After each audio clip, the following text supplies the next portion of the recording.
see you. I can't see you. Yeah, you're not going to see me because I'm on stream. What? So you have to watch my stream if you want to see me. I mean, you don't have to see me. That's up to you. If you don't want to look at my face. I'll move you. I need to figure out how to get... Oh, wait, this one? Nope, this one?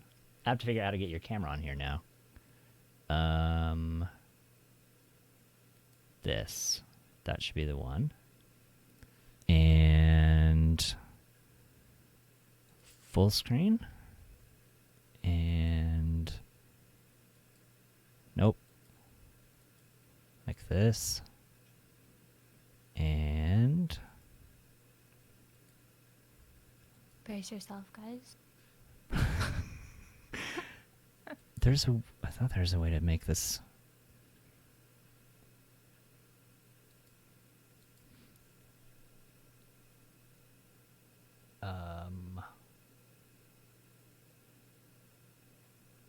Give me a second. I'm working on it. Where's the page? Where's the settings? Oh, wait, no, that's not the right one. Video capture, that's me. That's not it. That's not it.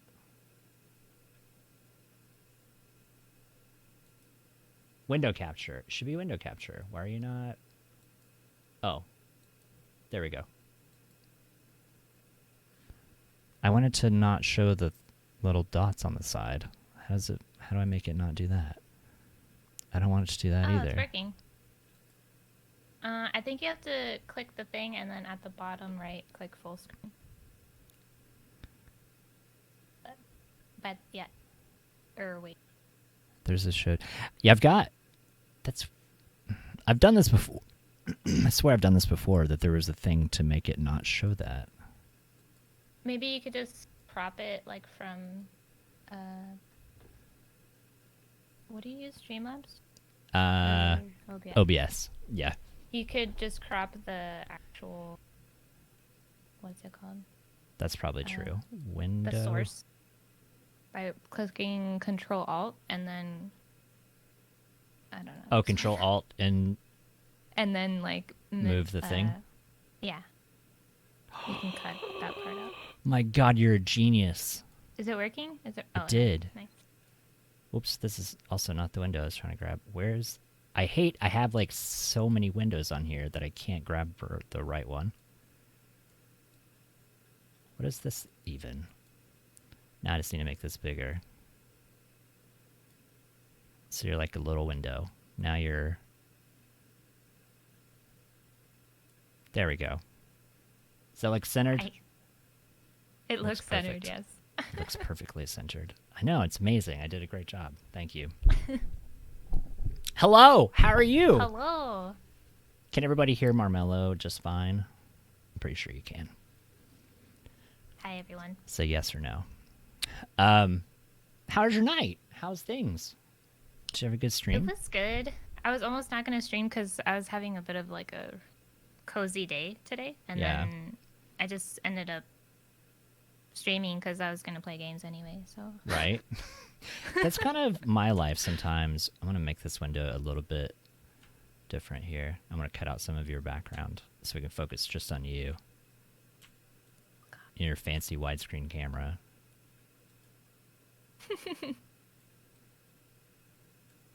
There we go. Is that better? That's more you. Your camera looks amazing. My camera sucks lately. Does it? Yeah. My camera is awful. Like, my color is way wrong. Everything is terrible. This isn't about me, though.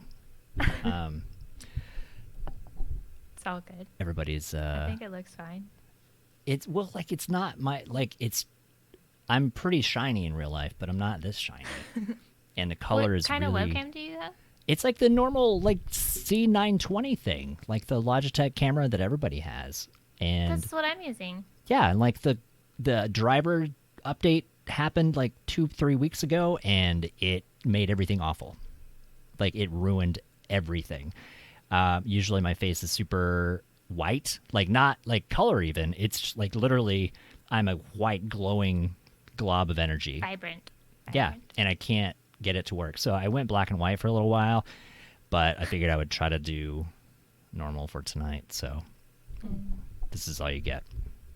I'm sorry.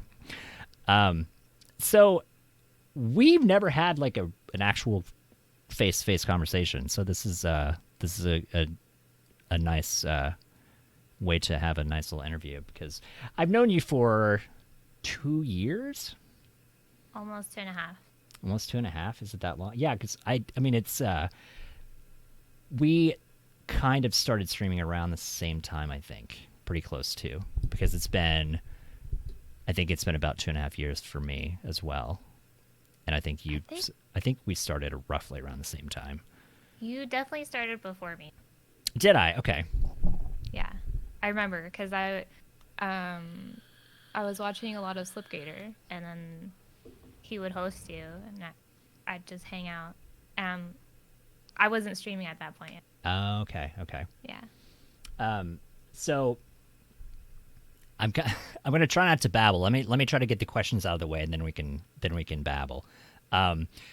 So my first go-to question is always, do you have a specific memory, like a childhood memory of a game, like a moment in your childhood of playing a game to where you're like, this is what I want to do. Not like this is what I want to do as a career and be famous on Twitch, but like you play, you were playing a game, and that feeling of like, this is, I enjoy this. I want to do this more. What is that memory for you, and what was that game? Well, I actually always talk about this, but it's going to have to be Halo 1, the very first one. That was like my game. Yeah. And I played games before that, but it wasn't until that game that I like got the feeling of like, right, I like doing this like a lot. So did you play any, like when you were, well, what was the first system you played a game on of any type? I want to say the Sega Genesis was the first one, and then Nintendo 64. Okay. Yeah, it's got to be like that. I thought it was reversed, but yeah, okay. That's got to be the order it was in. And so Halo, where did you play Halo on PC? It was on the very first. On the first what? The first Xbox that was made. That was really weird. The like... word Xbox cut out. Oh. And it was only that word. You're like, I played it on the... And then... Sorry. It's funny, though. Like, okay. I never played Halo. And that probably ruins my reputation. But I have, like, PC Gamer magazines talking about Halo, that it was this huge game that was going to come out, and it was going to be a PC game. And they talked about it for years, and then Xbox and PlayStation stuff came out, and then they pushed it to console, and it was not... And maybe you feel this way too. This is actually another interesting question. I feel like there's a definite difference in console FPS versus PC FPS. And oh, for sure. I felt like Halo is a console FPS, not a PC FPS. Yeah, it didn't come out at all ever on PC until recently on Steam, actually. I think maybe even just earlier this year it came out on Steam, which made it PC ready. But before that, it was just exclusively Xbox. Yeah, that always struck me as like, I don't know. I'm a big I don't really play a lot of them, but I'm honestly a big fan of FPS, but not console FPS. Like, not even just playing them on console, because there are also PC FPS games that play like console FPS. Like, they don't feel like an FPS. And also, I'm not. This is not to start a console versus PC war, but it's just that certain games feel different. Certain first-person shooters feel different on a console versus PC. I don't know. And you stream a lot of CS:GO, and I mean, does that feel accurate to you? Do you feel like there's a definite difference in some FPSs even on PC still feel like a console FPS, like an arcadey kind of FPS, and not like a hardcore FPS?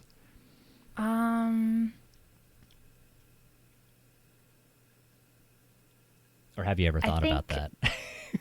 When I've thought about that sort of thing, I like it both. I like both console, and now I like also playing FPS on PC, but it was so much easier just on a controller, though, in my opinion. Really? So you prefer yeah. controller FPS versus keyboard and mouse? I mean... Or used to? Or still do? I mean, that's how I first started, so it was like second nature. And then when I started to play PC games, I'm like, whoa, this is extremely awkward, and I have to move my fingers around everywhere. As opposed to a controller, you just right use your thumb and maybe your index. Interesting. Now, so yeah. Maybe I'm remembering this wrong. Are you left-handed? Yes. So does it feel like especially in PC gaming, that's an interesting thing too, that in PC gaming, does it feel like everything is geared toward right-handed people? For sure. But I know there are people that are left-handed that do everything left-handed. Like they even get a left-handed mouse and they put their keyboard, I don't know where, but I don't have to do that. Or I guess I didn't know I could do that, so I just did it the regular way, and now this is just how I play. So like everyone else that's right-handed. Okay. So you use your mouse with your right hand. Yeah. Wow. That hurts my brain. I can't even. Wow.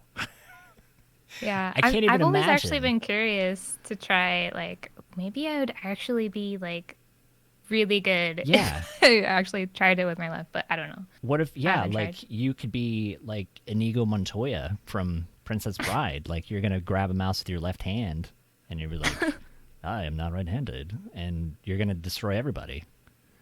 Yeah, no. I haven't tried it yet. I've just seen some players play that way. The keyboard thing seems weird. Like, would you then, because if you're playing with your left hand on the mouse, would you then have to do WASD with your right hand? And then your right hand, like, they should make backward keyboards for left-handed people. They should they should flip them. That way your hand can still reach. Because if your right hand is over here, all the keys, when your left hand, people imagine this, because your left hand is on a keyboard, and you need to reach to your right to press all the other keys that you're going to use. So if your right hand is on the left side of the keyboard, you can't do that. You're stuck. Yeah. This is a whole dilemma. I feel like that'd be so confusing, actually. Yeah. But I have seen, I don't know if they're actually left-handed, I should have asked, but I have seen that setup.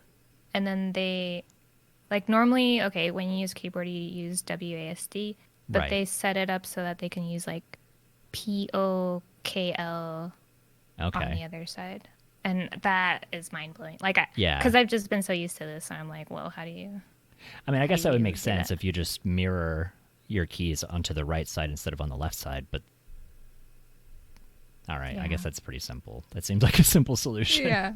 Maybe it's not as mind-blowing as I was thinking. I don't know if this is important, though, but when I go bowling, I bowl with my right. Really? Yes. And you draw with your left. Yeah. But you... See, and I think that makes sense, though. Like, I can't do any type of activity like that with my left hand, with my offhand. But, like, I tend to do menial things with my left hand. Like, if I were to open a bottle, I would use my left hand rather than my right hand. Like, if I open a can, I would use my left hand. I don't use my right. so I tend to use my left hand a lot for weird things like that, but like fine motor skill stuff, I usually use my right. And like if I bowl, I would bowl with my right hand, and I would throw. Do you Oh. throw with your right hand? Do you throw? Yes. Have you ever thrown a ball? Okay. What about like other sports, I like shoot baskets with your right hand? I bat this side, so So that would I be think my yeah. right hand. Yeah. When I snowboard, it's left front. Okay. And when I open drawers, I use my left. I don't know. I think it's both. So you're moderately I guess I would probably call that moderately ambidextrous. Yeah, I definitely cannot draw with my right though. Just saying. Okay. Can you write with your right hand? Can you like sign your name, Not write your well. name or anything? I mean, I can, but not well. Okay. What Like about I with can't your make a general shape. I don't what think. about with your foot? Can you sign your name with your foot? No. Right or left? I'm not gifted. No. Okay. Do you think your left foot is better than your right foot? I think it could be. If you had to learn to write with your foot, you'd probably be left-footed. Yes, it would definitely be left-footed. Okay. For sure. I just want to keep talking about weird left-handed stuff now. Oh yeah, okay. So McGlashan said he plays pool with his left hand. What about pool? Do you shoot pool with your right hand as well? I aim with the left and shoot with the right. Okay. If that Interesting. makes sense. When I have, yeah. Okay. All right. That's interesting. Yeah, I can't do anything even moderately useful with my left hand other than open things. I think that's really all I do with my left hand. Yeah, I definitely can't bowl. I can't throw something. I can't shoot something. I can't do things with my left hand. So that's interesting. So you are, yeah. So then you're, I mean, because I'm with you. Like I would feel like maybe that's putting you at a. I mean, you play games greatly. You play greatly. It's an adverb, right? Now I'm really curious. Like, would you be different if you were using your mouse with your left hand, or would that be awkward? I'm extremely curious. I think it will be, if I do try it, really hard in the beginning because of how Yeah. long I've been doing it this way. But who knows? I'm actually curious. I Yeah. wonder if it would be better. Huh. Interesting. Okay. People don't know how to fight a southpaw. Everybody, yeah, like being left-handed is like confusing for the world, and Yeah. it's my mother is left-handed, and back in the day, do you actually hold on? When you write, do you write upside down, or do you What do you write mean? like my mother being left-handed, they taught them to write and she can't write like you would sit down and write on a piece of paper. With her left hand, she has to write upside down. But like the letters are normal, but instead of writing from the bottom of a letter, she writes from the top of a letter Oh. because that's No, how they taught them. I did it from the complete side of the letter. Okay. So there's a lot of smearing. Right. Okay. That's always been an issue. And that's actually why in like the second grade, my teacher always forced me to use my right, and I would get like kind of tilted at her. But Yeah. I kind of wish I would have heeded to that because then I wouldn't have like a smearing problem. Right. Probably. Yeah, I was gonna say, like, because in schools, I don't know that they don't really cater to people being left-handed. Everything is, No. we're back to everything being designed for a right-handed world. Yeah. Basically. That's weird. The world is against you. Is that what it feels like? Have you ever thought about that? Starting a campaign against the world? I definitely felt that way when she was wanting me to use my right. Yeah, that does seem weird. That I don't know. So that's the this is what happens is I start thinking about a topic and then it's like this isn't even about anything. But now everybody knows you're left-handed. Some people may have not. I think somebody was saying that in chat. They didn't realize that you were left-handed. There's also pressure when people find out that you're left-handed too. Like they're like, "Oh, that means you must be super creative or smart." And I'm just like, okay, sure. I think there is a correlation, honestly. Because most people, I mean, and it's one of those like, it's not all of them, but very much so. Like if a person is left-handed, like it does seem like they can do something creative in some way. If I meet a person that is creative or artistic in some way, whether it's writing or painting, or whatever, I've noticed there is a tendency for them to be left-handed, which is, I don't know, but I don't think statistically, I don't think it's a thing. I think it's just a casual thing that I've happened to notice, but, Yeah. So back to video game stuff. So Halo was your go-to, and at what point, like, what drew you from console gaming into PC gaming?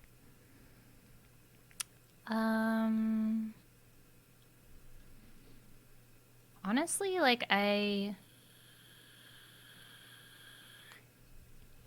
we had a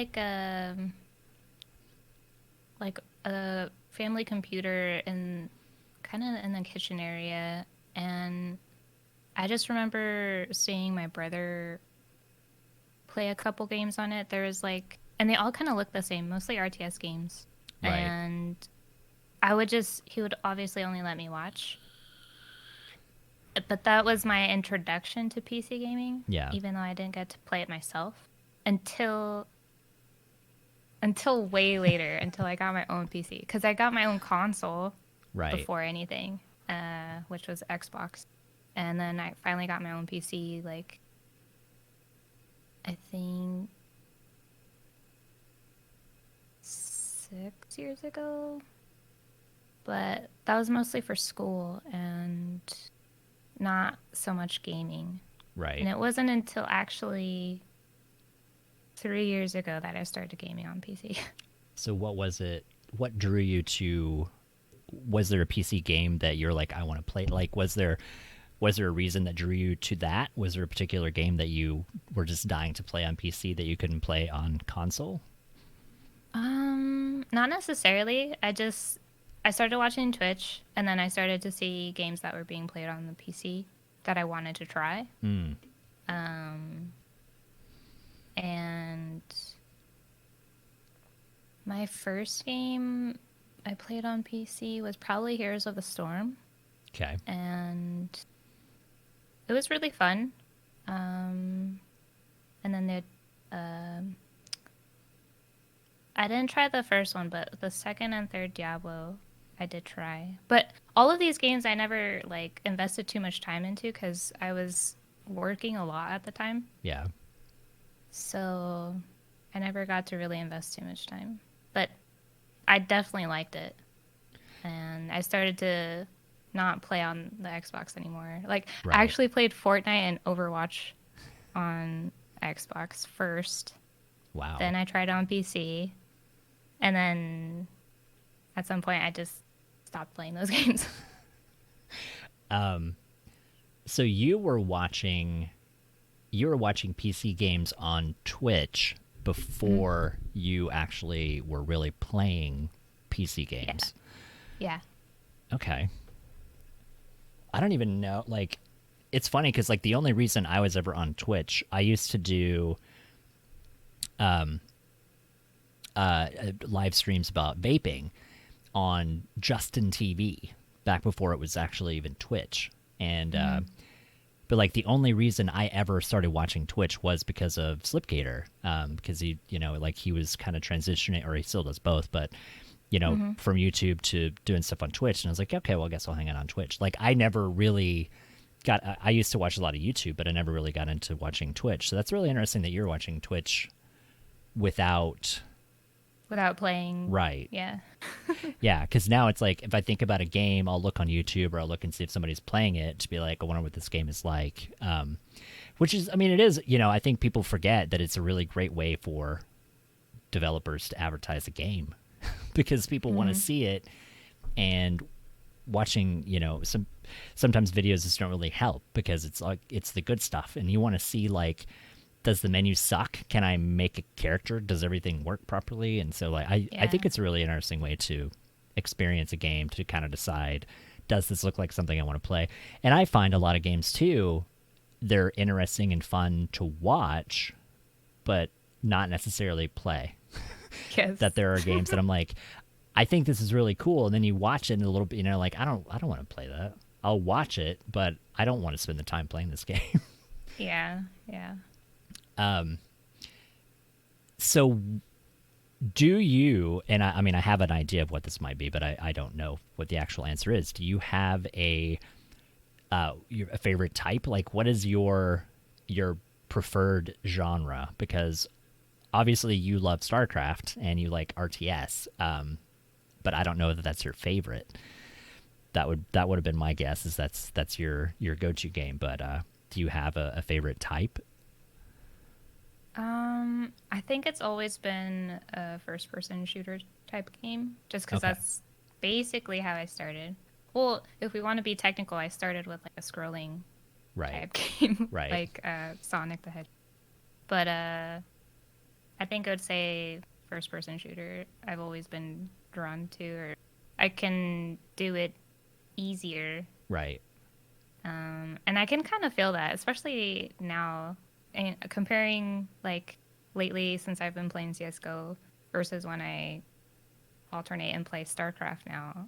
It's like way different Right. mechanics, and then I just remind myself like, I think this is why I like first person shooter versus. I'm just, honestly, that's my go-to, is out of everything, I prefer first person shooters. Sometimes they don't go so well like for streaming.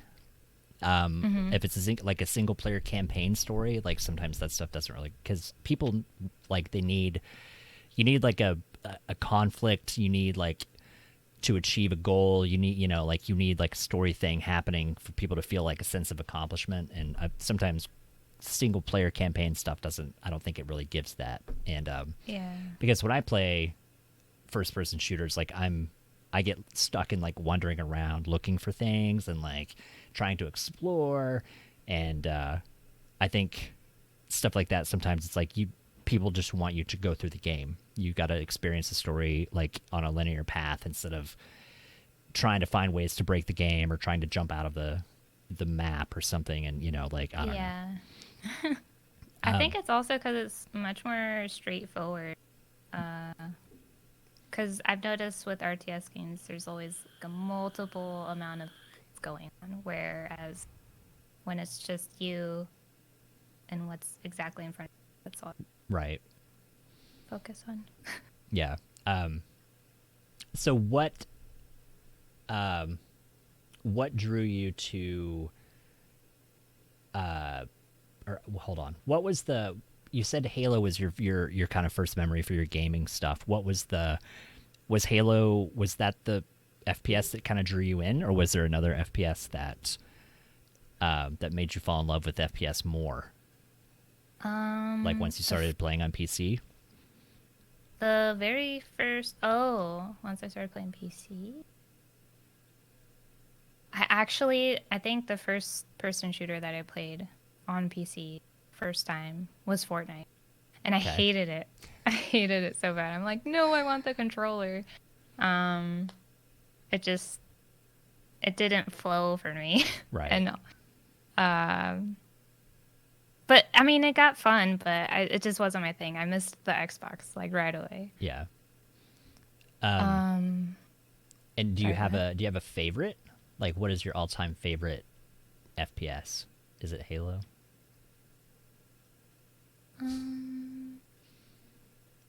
Yeah. I Yes. have a lot of memories with it because then Yeah. there was Halo 2, Halo 3, and you Right. just keep waiting for the rest of them to come out. And then I didn't like a couple of them because I was like being stubborn about like liking Right.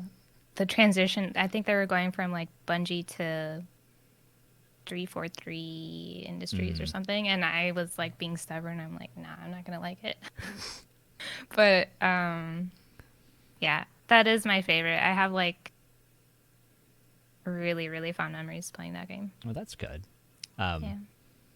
I would say the correct answer should be Half-Life instead of Halo. That would be the correct answer to what your favorite first-person shooter is. Is number one is Half-Life because of nostalgia and because it's amazing, and then number two would be Half-Life 2 as your second favorite. But Halo is an acceptable answer.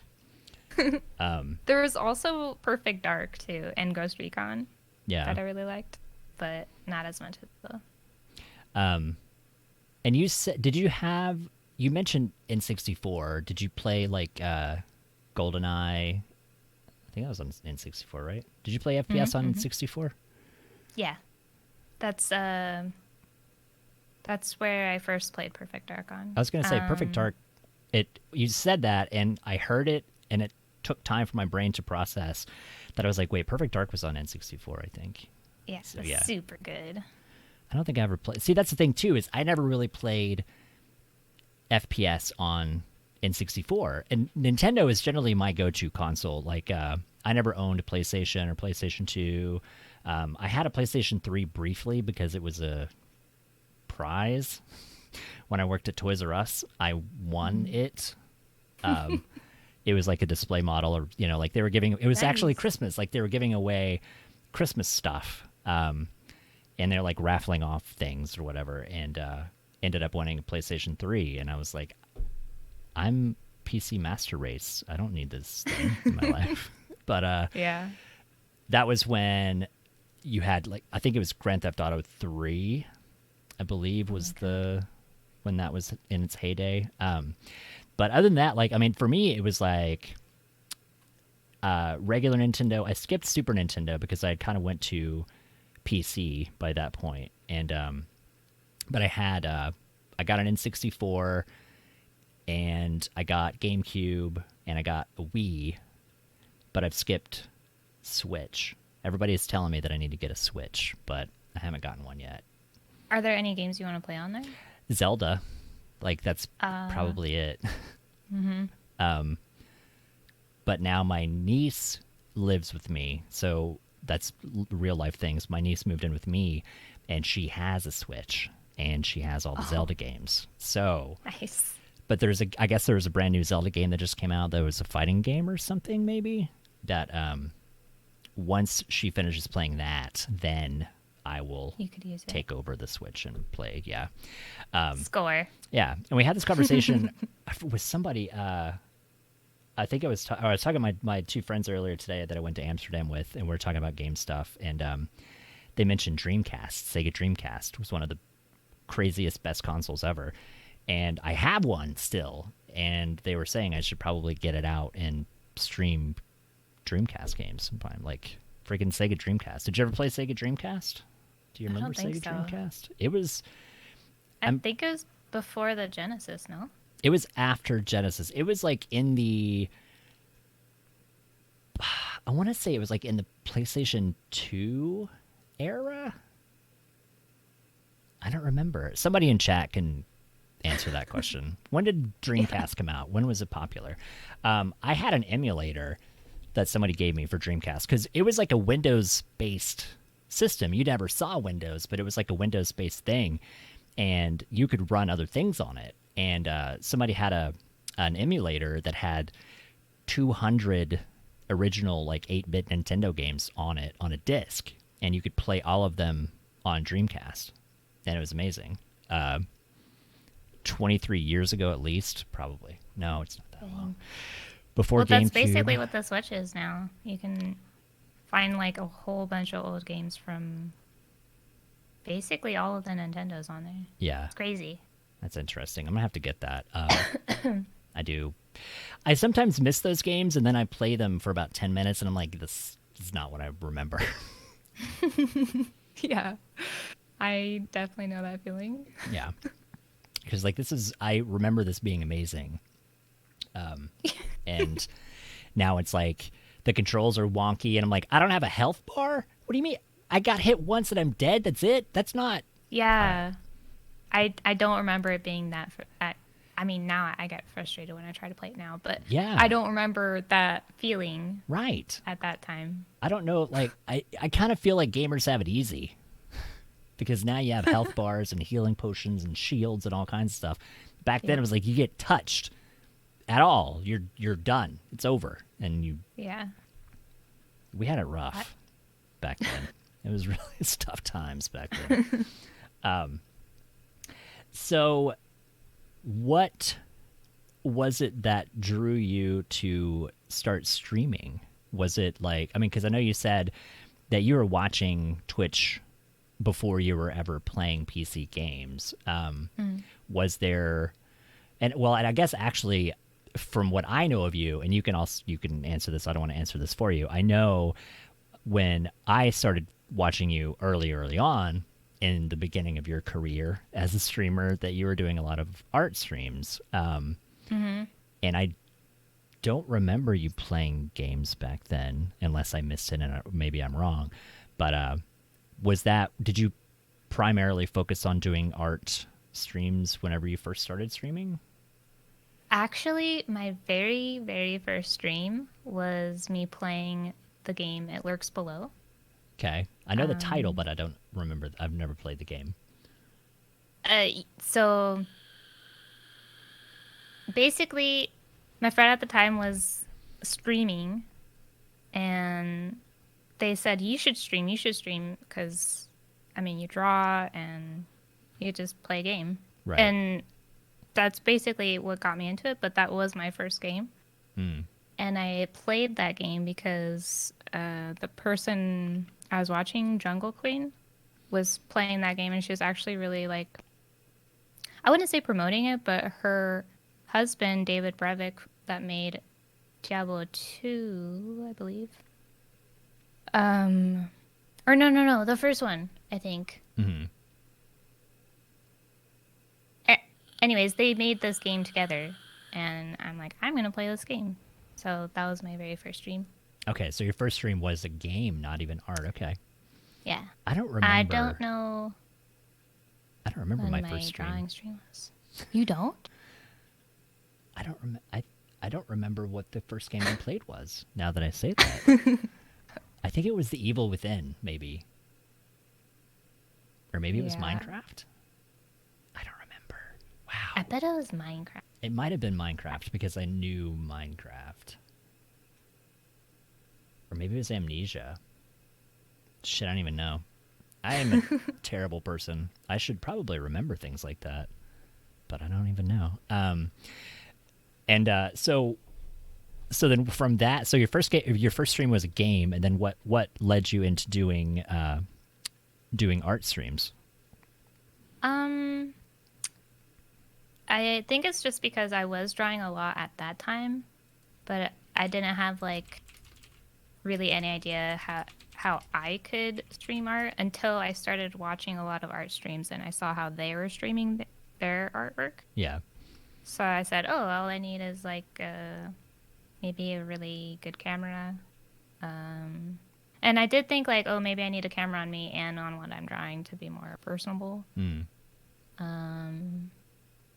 But I think what I ended up doing, because I thought it was easier at the time, was I would just doodle on my iPad, and what's it called? I don't know how, but I was able to put it on the PC and have the OBS capture it that way. Like screen or like cast it or something? Yeah. Okay. And that way I didn't need to get like a second camera or anything like that, and it was just pretty simple. Okay.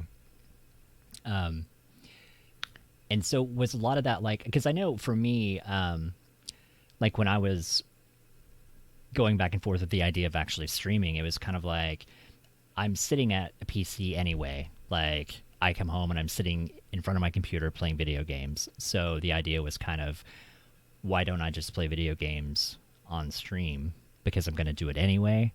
Was that kind of like with doing art? Was that kind of where you were at? Is that you were going to be painting or drawing or whatever for that day? Was it just like why don't I do two things at once? Because I've got to do this anyway. Why not share this with the world?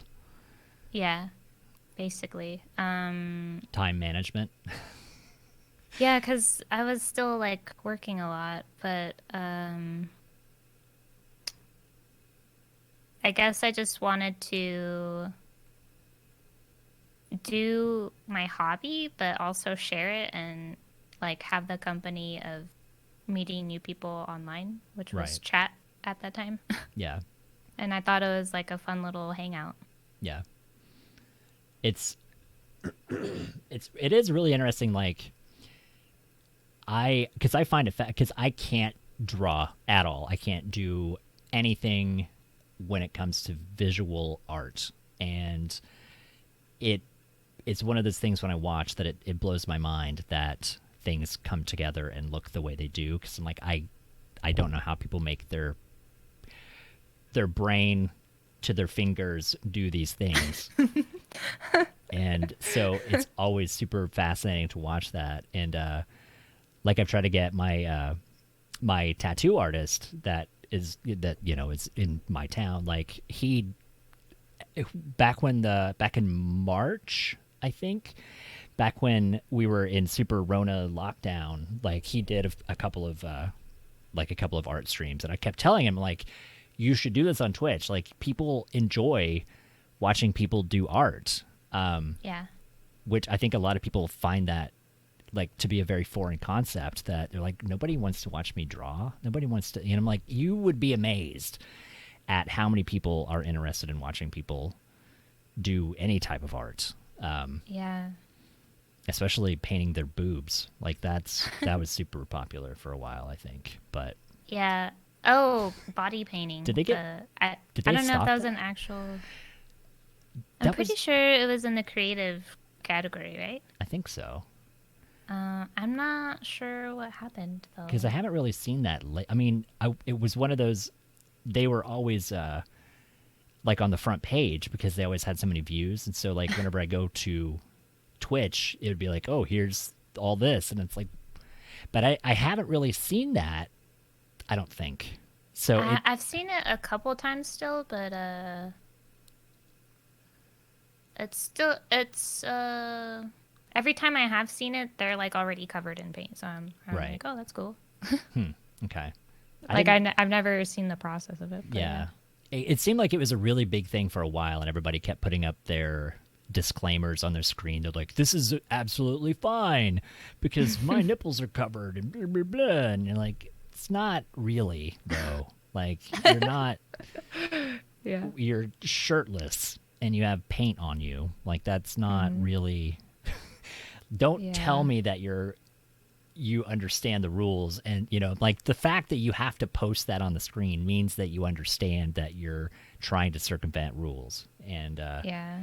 I mean, more power to them. Like I don't want to sound like I'm degrading anything that they're doing. Like if I were a sexy woman and could body paint myself on camera and make money, I would probably do it. But I would probably have I wouldn't have no shame if I were a hot woman, I think. I think it's probably maybe not. I've still seen it, but I feel like maybe it's not as trending as before because of all the rules going on with Twitch. Right. Like people, one person getting banned for doing one thing and the other not for doing Right. the same thing, type of thing. So I think maybe that's why there's maybe less of that. Yeah. I don't know. It hadn't really crossed my mind until I kind of said it out loud. And I was like, I don't really think I've seen them anymore. It's interesting. So, and then, and we can, if you want to talk about this part, we can talk about that part, but we can do that later for the other conversation. So then you kind of took a break for a bit, and then you came back, and on your glorious return, if I remember correctly, I think you were more focusing on games, or were you still doing art on your comeback? I was doing still art, like half and half. Like I would do either the first part of the stream drawing and then I would play, Yeah. or I would play and then draw. But then I stopped doing that because it was just weird for my hands to Right. do that. I think it was more weird to game and then go to drawing, because then I remember starting to draw and I'm just like shaking Right. everywhere. I'm like, okay, I can't draw.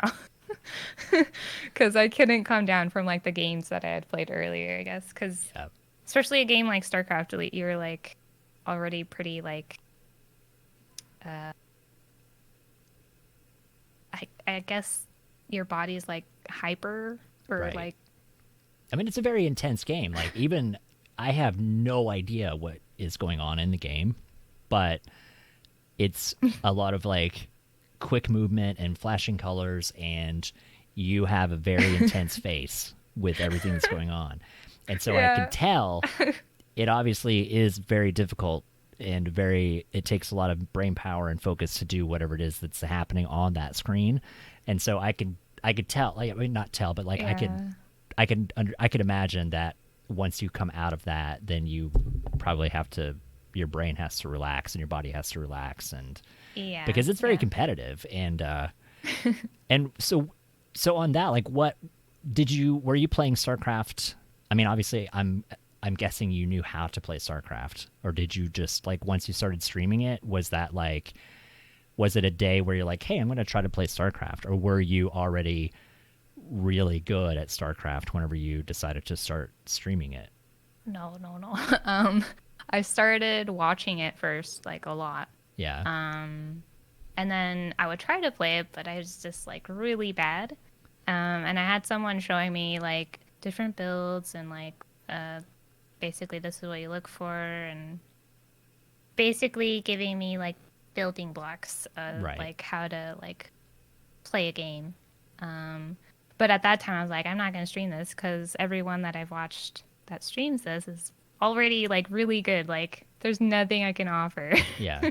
So I never bothered streaming it up until I guess I got a little bit more brave about it. Mm. And I got a lot of encouragement to just like do it, because there's also streamers that I was watching that were also learning the game. So I felt a bit encouraged by that. Yeah. And would you say, I mean, I again, this is as an observer, you seem to have garnered a lot of support and a lot of attention from you playing StarCraft, and you made partner on Twitch, and Yeah, was StarCraft a big part of that? for sure, for sure. Yeah, because I mean, I knew you had incredible numbers when you were playing StarCraft, and but I didn't want to be presumptuous and like, and that's not to say that this is the reason or this is what, but like I didn't know if that was. It seemed to be you were focusing a lot on StarCraft at the time. Yeah, I was actually, that was the only thing I was streaming Yeah. for a few months. Like that was the only thing I was streaming. Right. I don't know how long. I think maybe from like October till recent. What month is it? December. Okay. So maybe like till June or May, I was just straight up StarCraft. Yeah. And then I started to like play other games like off stream, of course, but like that was just all I did for stream. Difficult question. Do you feel at all pigeonholed? Like, do you feel that people only think of you as a StarCraft streamer? Like, do you think do you think there was any negative association with that? Like, that people are only going to expect you to play StarCraft now, or are they being very supportive and accepting of you branching out and playing other games?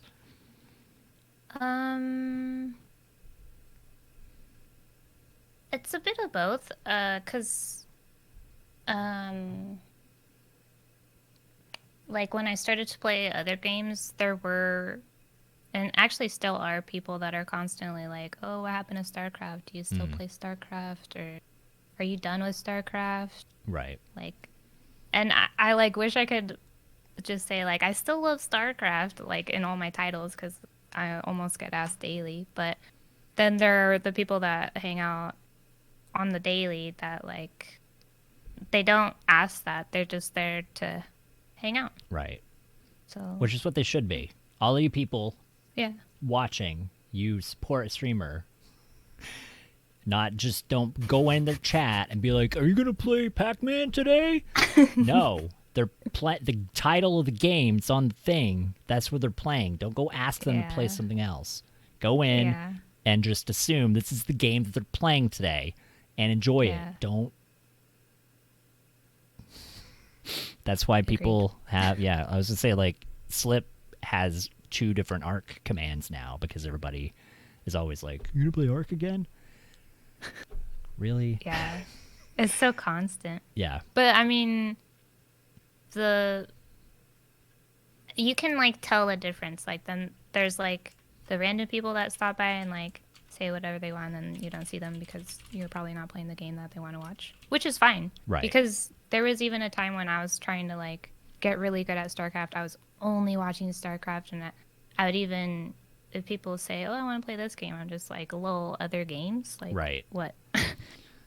But the people that still hang out while I play other games, they're just chilling. Yeah, that's good. That's good.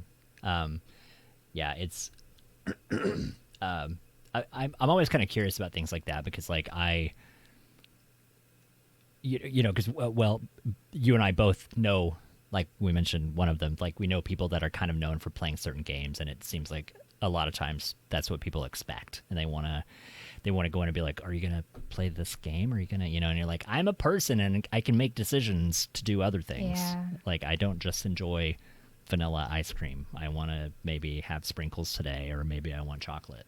I don't want to be tied to just this one thing." But then that's even more impressive. I kind of took it that you were a StarCraft player before you kind of got into streaming it, but you were I was a watcher. learning. You were learning. Yeah. So whenever you started jumping into it, like you picked up a new skill, and the skill of playing StarCraft, you picked it up from watching and observing and people helping you tutor and such, and Yeah, like lots you, of tutoring. yeah, and like you do really well. I don't understand the ranking stuff, but I know you're very high in however they rank quality of StarCraft players. Do you want to talk about that? You can brag on yourself, and because I asked the question, I know there are like tiers or something, and like you're high on those tiers. The thing is that I'm not high at all. Because the rankings is, I mean, per server is like really big, and I'm in a tier or league where that in itself is already a big pool, which would be Diamond League. Mm-hmm. And then there's Master and Grandmaster. So there's 2 above what you're at. Yeah. And how many are below you? There's Platinum, Gold. Platinum, Gold, Bronze, Silver. Silver, Bronze. So that's already more below you than there is above you. So that means you're high. I don't feel high. I don't think I am. If the number ahead of you is smaller than the number below you, that means you're winning. So you're in like third out of 7, 8, 9? How many tiers? It's just so for example, I'm officially, because I don't play ranked games, but my little border is for Diamond 3. Then there's Diamond 2, Diamond 1, and then Masters 3, Masters 2, Masters 1, and then Grandmaster. Do you want to be a Grandmaster? That was a goal, to at least.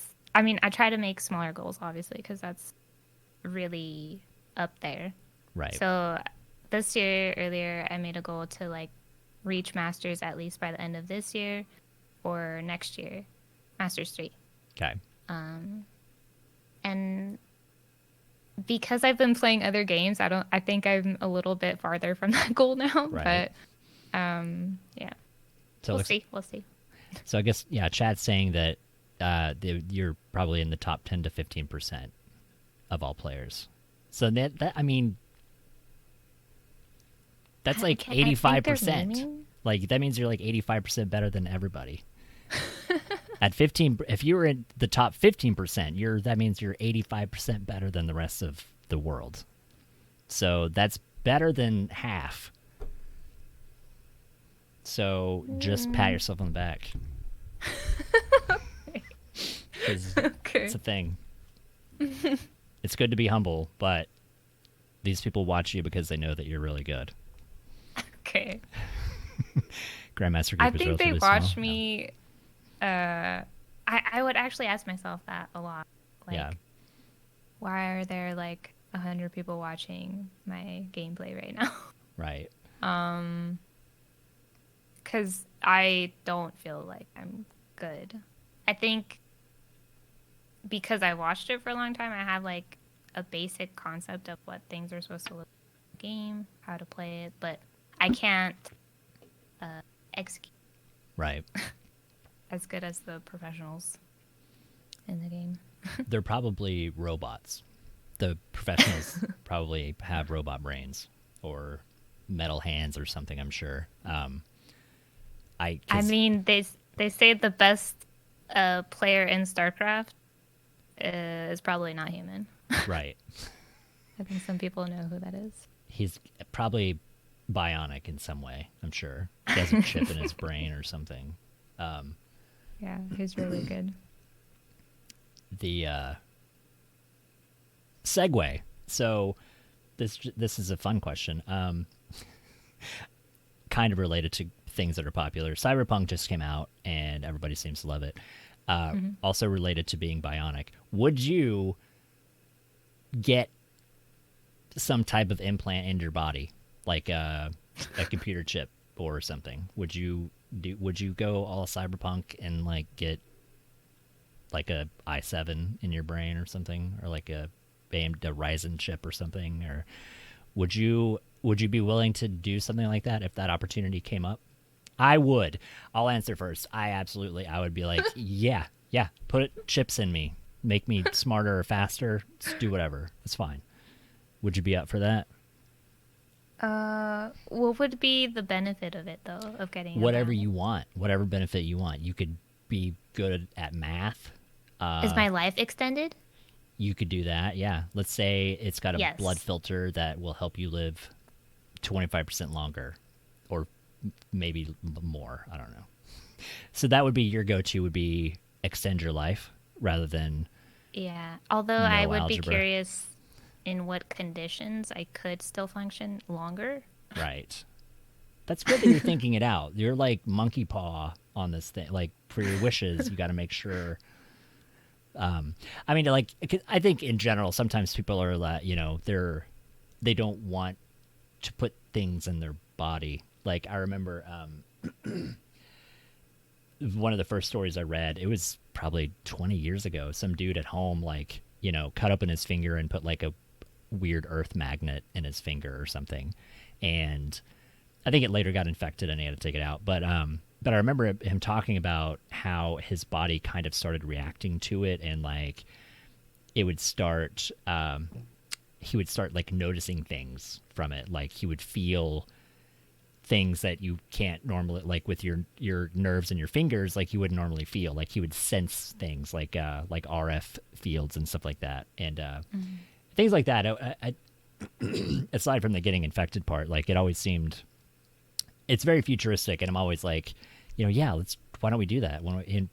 I'm not so much into like practical things though, for people putting like RF chips or RFID chips in their hand for when they go to their job, where they can like swipe their hand at their door pass or whatever. But like things like putting magnets in your fingers so you can feel magnetic fields, like that's cool and totally not useful for anything.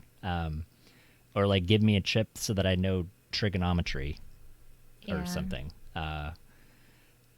That things that are mostly useless in real world application. That's kind of like or the other way would be, if you could get like night vision, if you could get eye implants to give you like infrared vision or night vision or something. Or just like better eyes. Like, or just better eyes.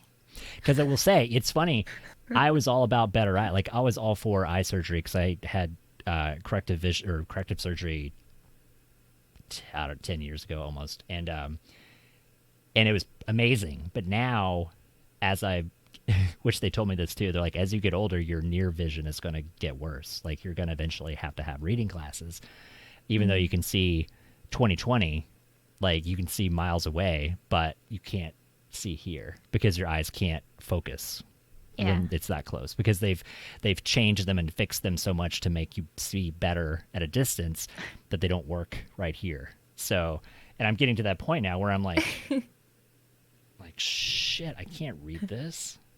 But it's weird because it'll be like tiny writing that people can't even read like this, and I'd be like, if I hold it out here I can read.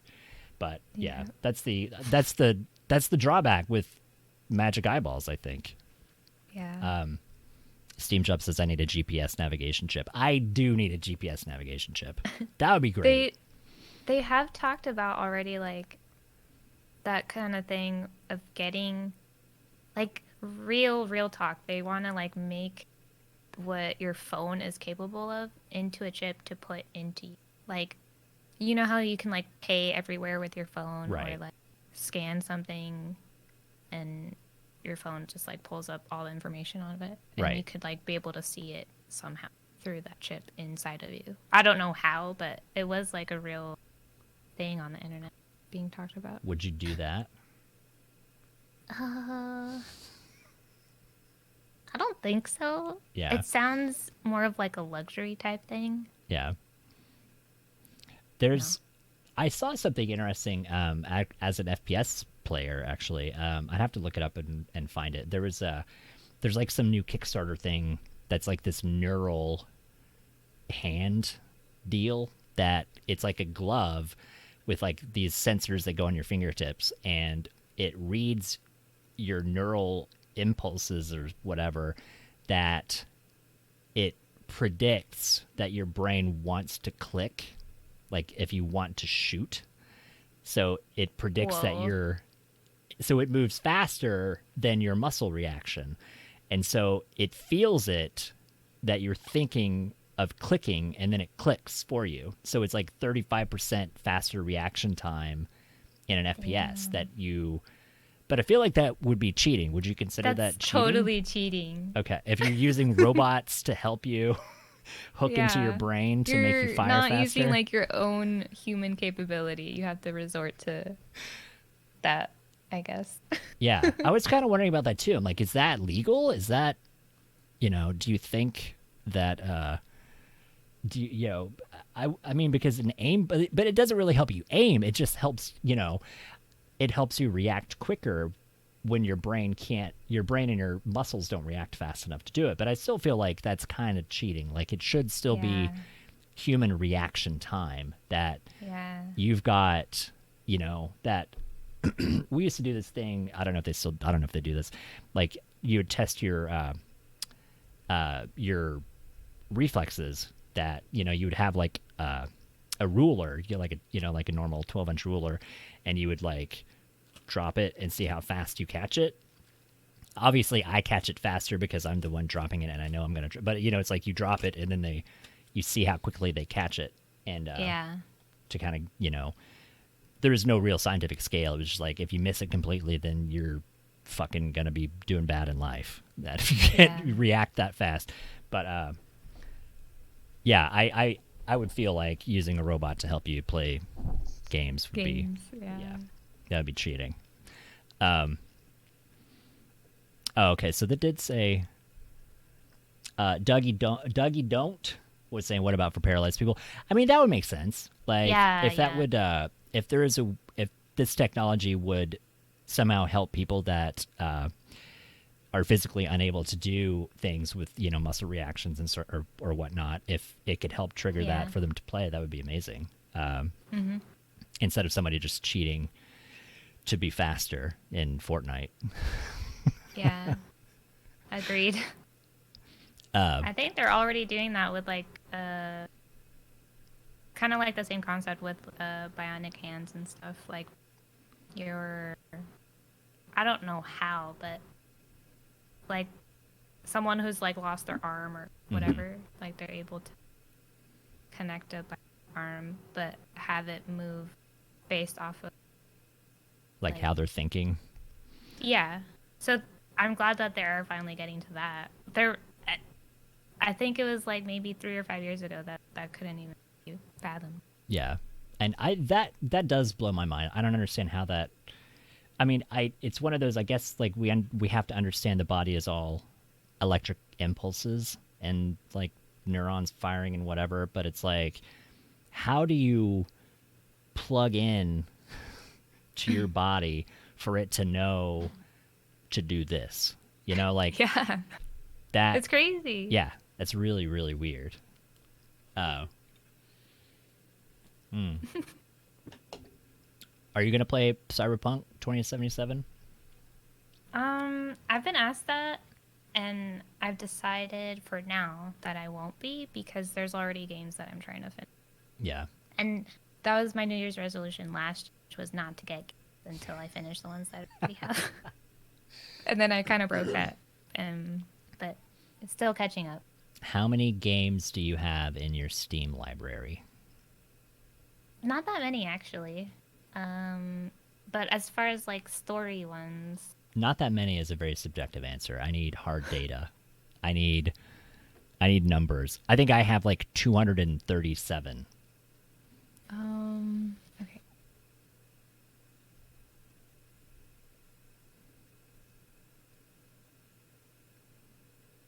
I think like 150. Okay. That's a sizable collection. But that, I mean, I would say as gamer to gamer, I would say that like that's one of those, like, you could say that's not too many. Like that's plenty. It's more than an average person would have, but it's not like you have 1,000. Because I talk to people that are like, yeah, I've got like 7,000 games or something in my Steam. Like, how do That's you have that many crazy. games? How would you Yeah. ever, even buying stuff on sale for 99 cents at times? Like, that's one of those. Yeah. We should 5150. What's up, dude? We should all become Terminators. I agree. We should all become Terminators. All right, we got sidetracked on Cyberpunk. I'm kind of I'm kind of looking forward to it. Like I've kind of put it off because everybody's playing it, and it's one of those, like, at this point I don't need to be another streamer playing Cyberpunk, and mostly because I'm not going to break those numbers. When you've got like Shroud and Critical and all these people that are, have 30,000 people watching them play Cyberpunk, there's no Yeah. reason for me to play Cyberpunk because there's literally no one. I'm not going to gain any single viewer from playing Cyberpunk right now. Yeah. Which is, again, it's not really about that, but it's like, if I'm going to play it, like, it should be like, you kind of, do you find that actually that's a good segue question too? Like, as a streamer, do you think of things like that now whenever you're looking at games that you want to play? Is it like, is this game oversaturated right now? Should I wait, or do I jump in when a game is brand new? Do I jump in and play it like first day, or do I let the hype die down and then play it? Like, do you think about those things now as a streamer? I've actually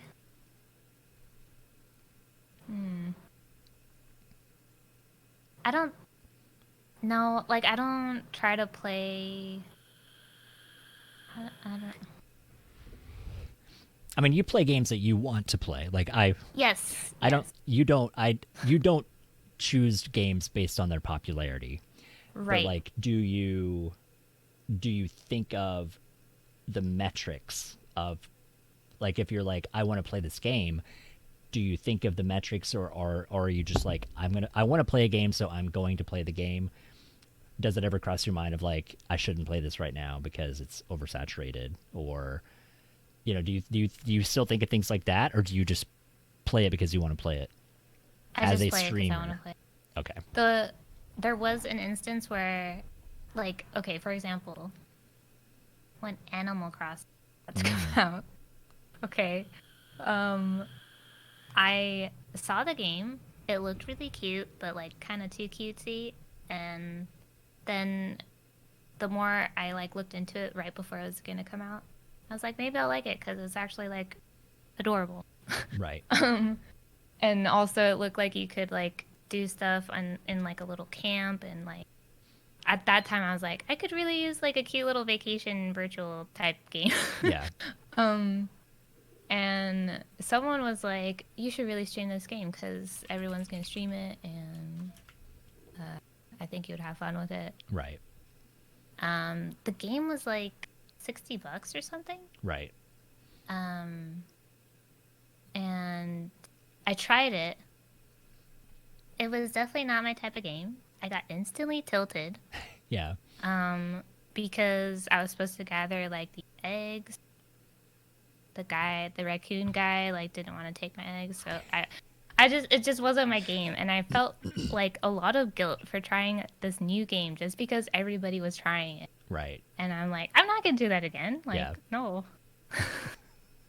I've heard that a lot too. Like my niece is 19, and so, and like I'm constantly trying to figure out what people are playing, because I'm like, I know there are people out there that play games that I don't know about, and like what's the teen pulse right now? Like, what are the kids playing? And Yeah. every time it's like, oh, you should play Among Us. I'm like, which you play, but I'm like, I don't have like a group of people to play Among Us, and like but then it's like, what else? That it's Animal Crossing. Like, you should stream Animal Crossing. I'm like, I'm not gonna fucking play Animal Crossing because I don't know how to play it. Number one, and it looks it looks like it's very tedious and very time consuming. And I'm like, and I'm not gonna play Pokemon stuff. Like, I don't know how to play Pokemon stuff. So that kind of failed so don't ask teenagers what to play, because they're gonna say Animal Crossing, or they're gonna say Among Us, or they're gonna say I don't even Pokemon or something. Yeah. But yeah, because it's every game I mention, it's like, I've never heard of that game. Like, oh, like they know Skyrim, they know Grand Theft Auto, but you say something like StarCraft 2, and they're like, or Half-Life, you're like, yeah, Half-Life, and then they're like, what? Oh my god, I have to yell for a second. Hold on one. Okay. Dr. Seps gifting 20 freaking subs. Dude, thank you so much. You're amazing. So many people. Look at all the people. Even the robot got one. So many people freaking got subs. Seps, you're beautiful and amazing. Thank you so much, man. I appreciate it. Freaking hot. Coming in hot. All right, we got 20 gifted subs. And so the noise is going to go off for a little bit, I think. Nice. But yeah, so yeah, the game thing, I definitely, because I try to find games that are not super popular. Like, I kind of think about it. Oh, the pop-up is muted. Okay, good. I forgot I have the, yeah. Because I also have Minecraft playing in the background, so all I hear right now, my character is standing in the end. I'm playing modded Minecraft again, and so like I have a quarry thing going, and I have to be there for it to work, and so I'm standing in a hole, and all I hear are Endermen in my ears, like during this whole conversation is this. Oh. Nice. And every once in a while I hear that like, so that's all I'm hearing. So I'm constantly terrified because I feel like there are monsters around me, but totally lost track of what I was going to say. But yeah, like so when I see popular games, it's like, yeah, that would be really cool. But then it's like, I don't know, like I do that in my brain where I'm like, this game is too popular right now that number one, and it's not really about like breaking through any new grounds and people finding you or something, but it's like, because then I consider, like, thankfully, and I mean this in a positive way, like, thankfully, you're one of the people I know that I don't really have to think of like game competition. Like, you play vastly different games than I do, but a lot of people that I know that are streamers, like, we kind of play a lot of the same games, and so then it's like people, like, we share a lot of concentric circles, and so it's like people are spending hours watching this person. I feel like they don't want to continue more hours watching the same game for like 8 hours a day and watching it, like watching multiple 3 or 4 people play the same game. So like I kind of think about that when I play stuff too, is that, how many people are playing this game that I know, and how many people are watching those games, and how many of those people do I share, that are going to be like, I'm not going to spend another 4 hours watching the same shit that I just watched for 4 hours. So I don't know. I do that in my head when I think about games I want to play. But I was curious, coming from your perspective, if any of that ever crosses your mind. So I'm losing my voice. Do you mean like if I like been if mindful of people of what they would want to be watching? Yes. Or do I've you noticed... just strictly you're like, I want to play this game and I'm going to play this game? Or does it cross your mind? Like, is it even in the back of your mind? Do you think about those things now? Sorry. So the background of that question I should have said is, when I was not streaming, there's no question of like, I'm going to play this game right now. But now as a streamer, it's like it's naturally in my brain to think about those things before I choose to play a game. Because now it's like, this game, it's not my livelihood, but it's like, this game is going to impact my Twitch stream today if I play this game. So I tend to find myself thinking of games much differently being a streamer than I did before. So do you find that still happens for you, or do you find that happens for you, or do you just look at games like, I want to play this game, so therefore I'm going to play this game? I guess that was how I used to look at it for a little bit.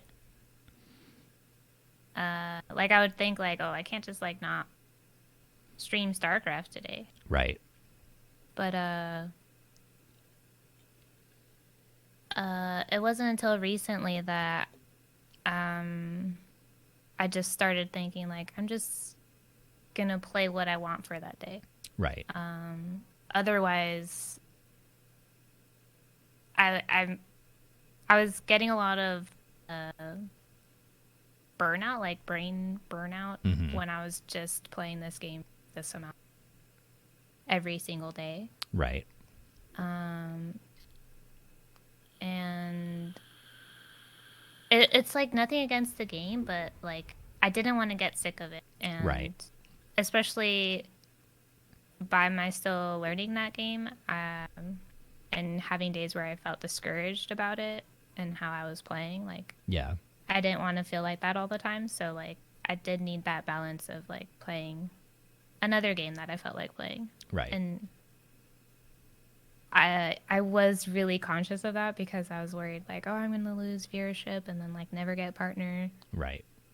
So I just kept playing StarCraft. Yeah.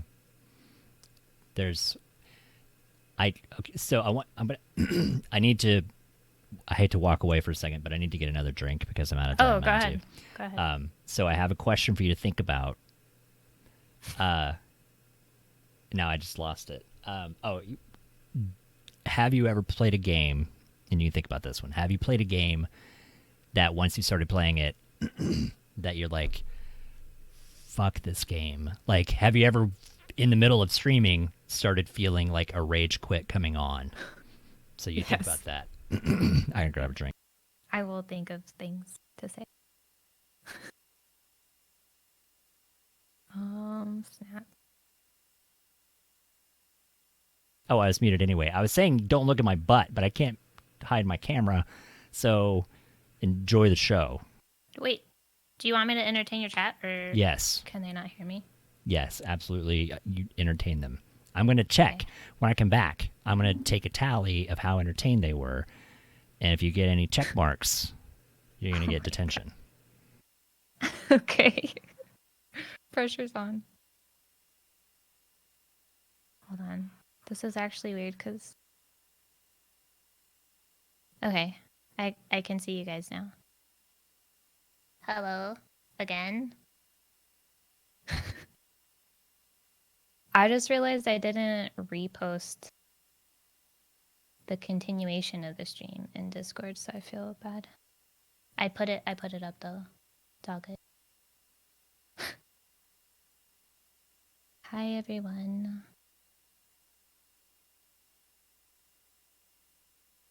Wait. Flitz was wearing pants this stream? I'm always wearing pants. Does he... Oh.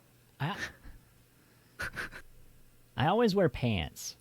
Do you do a no pants stream? Awkward, I know a couple of people that do that.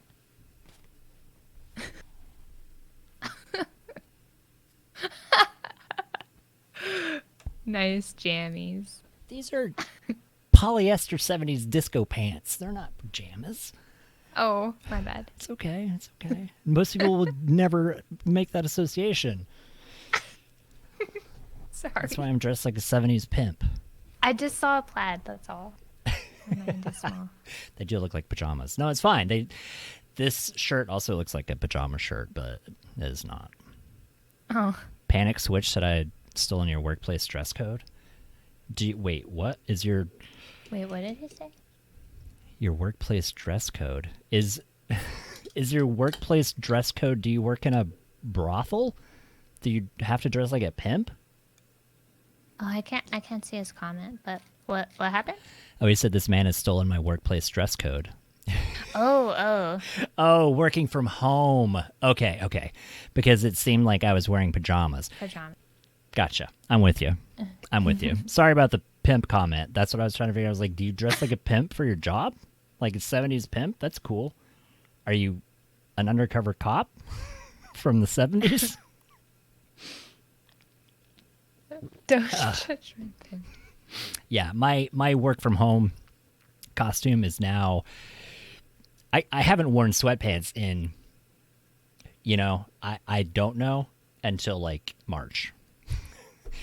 And I didn't remember what like joggers and sweatpants and stuff were and until like March. Then I'm like, why am I don't even have to, I mean, I wear clothes to work, but like I don't have to dress up anymore. I don't have to wear like khakis and slacks and all that nonsense. Do you guys have... You're in a trendy area. This is unrelated. You're in a trendy area, I think. Do you guys have... there's a clothing brand called Super Dry. Do you have that? Super Dry? Yeah. I don't think it's made it...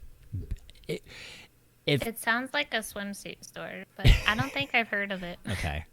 If it's gonna be popular, it's anywhere, it's gonna have to be near you, I would think. Like it's not gonna start in Oklahoma. It's not gonna be big here. But I had a friend that we were in Amsterdam. They had a Super Dry store, and he was like, "Oh my God, I've seen this," and it's like, it's one of those like, it's gonna start trending in America things. That I was curious if I'm not sure where it's hit yet or at all, but yeah, I don't it's think like I've heard of it yet. Okay. I mean, then again, I haven't been out much this year. Well, it's gonna, yeah. So you keep, yeah. It looks like Panic knows what I'm talking about. So it's a thing, but it's all really expensive, like workout clothes. because we're talking about joggers, like, because I started wearing sweatpants. Kids call them joggers now. Is that what sweatpants are? Whatever they are. Mm-hmm. And Yeah.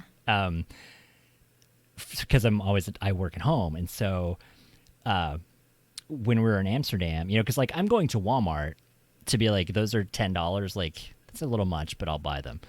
And in the Superdry store, joggers were like $69, and I'm like, you're paying $70 for sweatpants. Like, yeah, but they're Superdry. Like, feel them. It's like that Lycra, like stretchy, like super soft. Yeah. I mean, like, apparently it just wraps your body and you feel like you're wearing a sexy glove or something. I don't know, but I was like, I can't understand paying $70 for sweatpants. Yeah. I don't get it. It's But, crazy. Yeah. That's work from home life is dressing like a slob now. Yeah, because it sucks. Like because I've been working since forever. Like I never, a lot of people had, which was unfortunate. A lot of people had that break of like they're not working or they're laid off or they're furloughed or whatever. But like I never had that, and but it's only been recently that we've started doing like video meetings. So I'm like, shit, I've got to like put on. I mean, I don't have to, but I'm like, I don't want to be in a t-shirt, and I don't know. Right. So like I at least try to like put on I put on a hoodie or something, or like a button shirt to feel like a normal person, instead of being like, yeah, I'm in sweatpants and a like an Under Armour t-shirt, like smile, like that doesn't feel right to me. Yeah. Agreed. We'll come back to that question. So one more before we go into fun stuff, because I know we've talked a lot about gaming. So this was the difficult questions that I was going to ask you about. Being a female streamer, how thick does your skin have to be a gamer girl? Because I feel like it's got to be a constant stream of bullshit being thrown at you just for being a girl. And I don't know if that's true. I don't know if my assumptions are accurate, but what is it like in a normal day? How much nonsense do you have to deal with, and how much of it makes? Oh, I'm sorry. Hold on. We didn't answer your other question. But now I've got that rolling in your head. What about the rage moment? Rolling. What about the rage moment? Have you? Oh, that's right. That's right. You said, have I ever wanted to rage quit during a stream or something? Yeah, not so much the stream, but just the game itself. Like, not where you're like, I'm quitting my stream. Fuck this. I'm done. But like, in the game itself, where you're like, this game is terrible. Have you ever had one of those? And what game is it? I think the most recent one I felt that way with was Counter-Strike. Really? Yeah. Was it like having an off day, or was it like just something wasn't right? It's because that game is very team-based. Right. And you can hear everyone that like is on your team.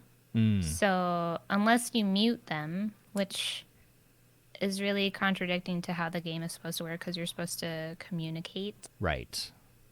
And at that time, I wasn't muting people. I actually don't even think I knew that I could mute. I don't remember, because I could hear. I think I would have muted at some point with how things got.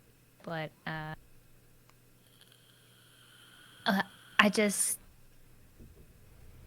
rage in a different way, I feel like, than most people, to where, like, I'm not, like, livid, angry, like, where I turn into, like, a mad lobster color. Right. I just slam everything. You're the tiny kitten. I forgot. I sent you that meme. You're the tiny kitten. They're like, I have a mad. It's a tiny mad. but I have a mad. I'm like enraged inwardly, and it comes out in tears. Yeah. It's awful. It's awful. I think the only time, like, and people still, like, they've talked about the game in chat tonight about the game Alan Wake. That's one of the very few games. I think there might have been one other one that it was less of a rage quit, but Alan Wake was a rage quit that I in the middle of the game, and I'm like, this is fucking dumb. I'm not playing this game. This is horrible. And Steam Job makes fun of me all the time that it's an amazing game. But yeah, in the middle of the game, like, I'm not playing this anymore. This is dumb. Stupid. Wait, was it because of the game specifically, or the people? The game. Are there people? Oh. This was the game, yeah. That was because, like, because I play a lot of, like, one-off games. Like a lot of the stuff that I find, like, because I try to play horror stuff, but there's not a lot to play. And that was one of those games that I'm like, yeah, like, it's got great reviews. Like, people talk about it. That's cool. I'm like, we'll check it out. And the more I played it, the more I'm just like,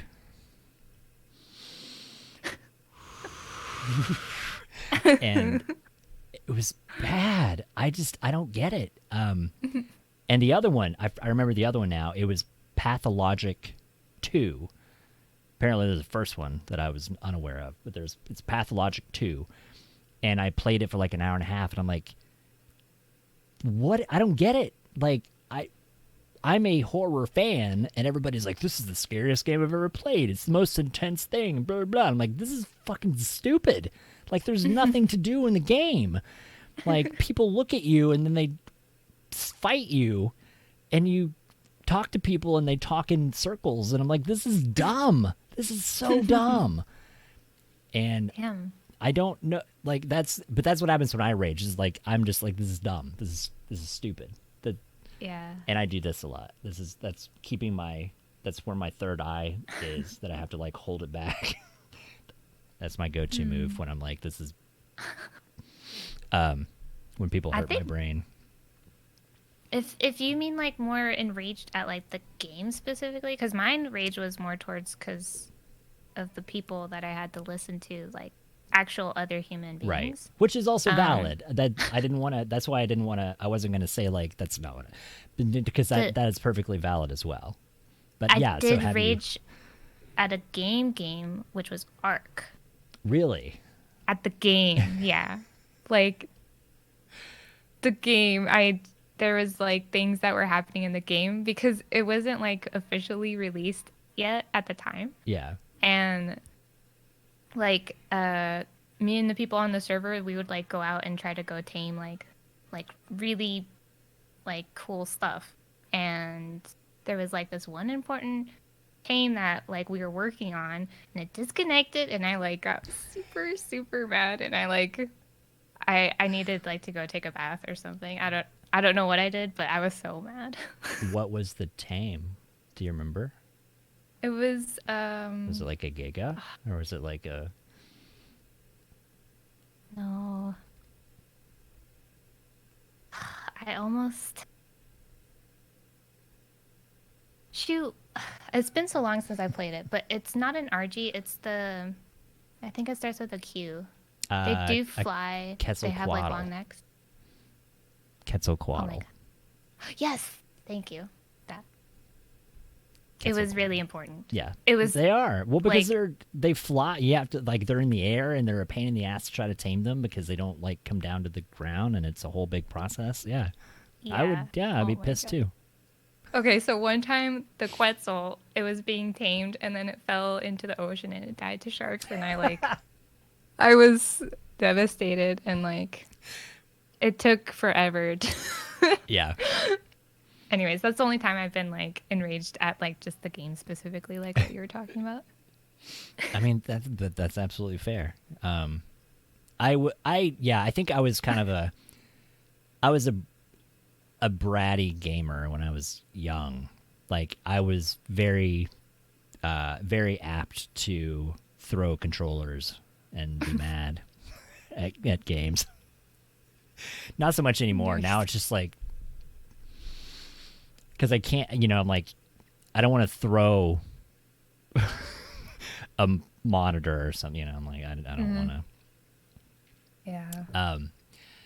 But yeah, so okay, so the big question, the big meaty question of the night was, what is it like being a female gamer, being a girl gamer, hashtag, and that's spelled GRRL, girl gamer.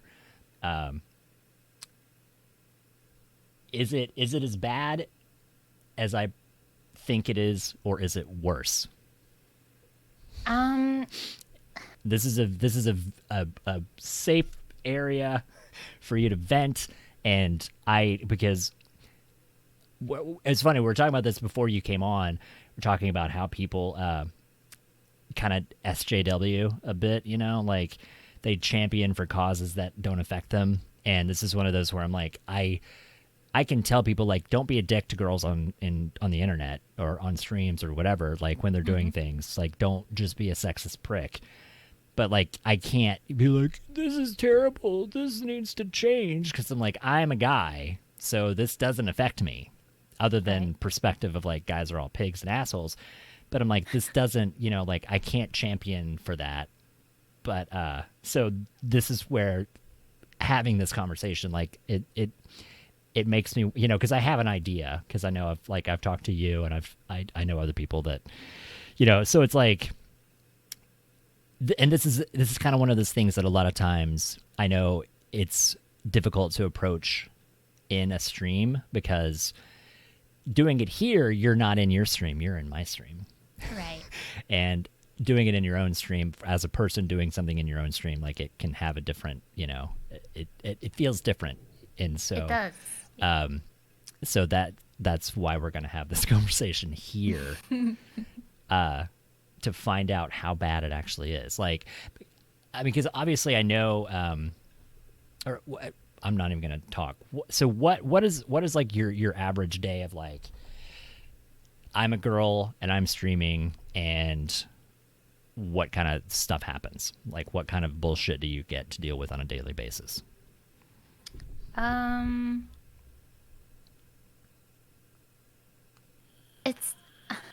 It's not as bad as when I first started, for sure. Because like you said, like, how thick of a skin do you have to try to be a female in a gaming type? It's mostly dominant by males, right? I would say. In the beginning, it was really, really hard because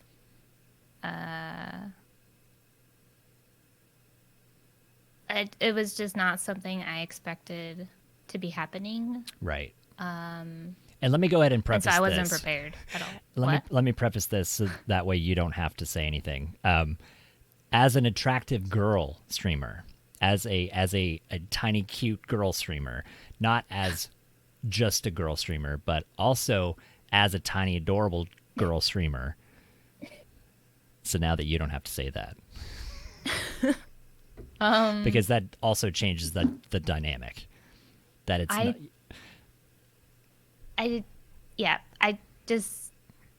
I wasn't prepared for it at all in the beginning. And that's actually why I took a gigantic break from streaming, like, early on. Because I wasn't prepared.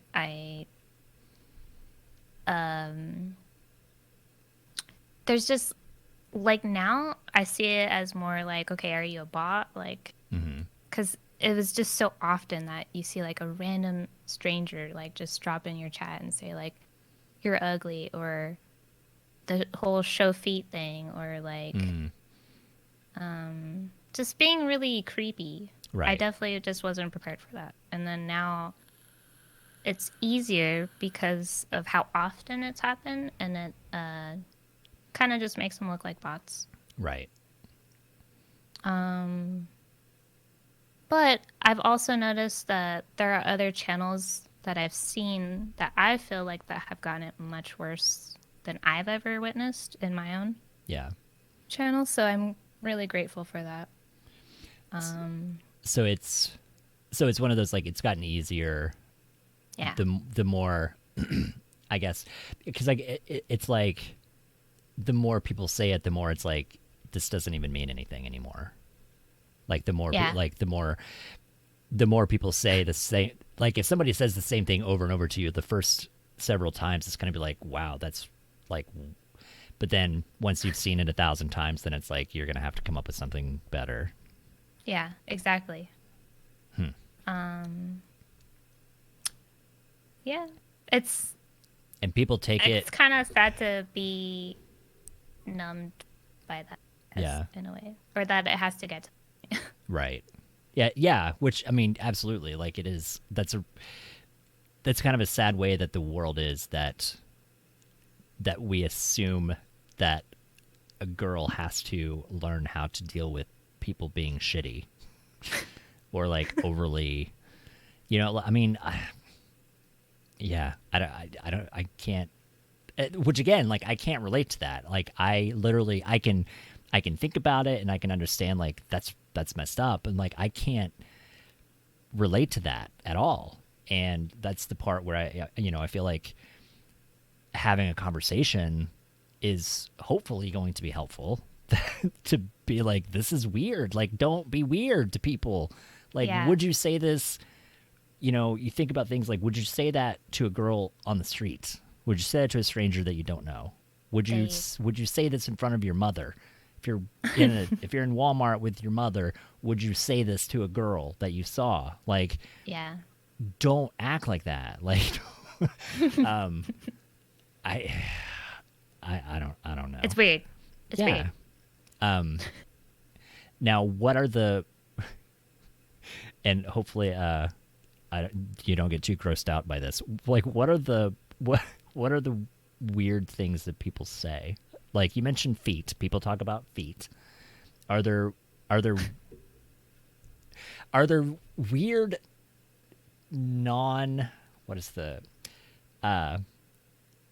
there weird like indirect sexual things like feet?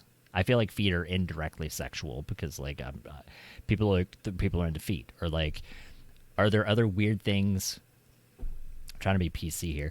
Not weird. You're not weird if you're into feet or whatever, but like obscure things instead of like eyes or hair or body. Like are there other obscure things that people bring up with you being a girl streamer, like, aside from like feet? Or is it like, can I see your fingertips or like ASMR stuff? Like what's the strange things that people do and say to you? I'm just trying to think of back, like at least to the most recent thing that I thought was weird. But that's the thing also, is like now I can easily like just discard it from my memory. Before I was like, oh, I'll never forget this guy asked me Right. to do this, and yeah. But now it's just like, what happened? Yeah. Do you want to? And again, you don't have to. Do you want to talk about whatever it was that whenever you took your break? Like, do you want to talk about what was said or done then? Yeah, I could. I mean, if you want to. I took a break because I would say like back then I had like an average of like maybe 10, maybe 30 people that would always come hang out. Mm-hmm. And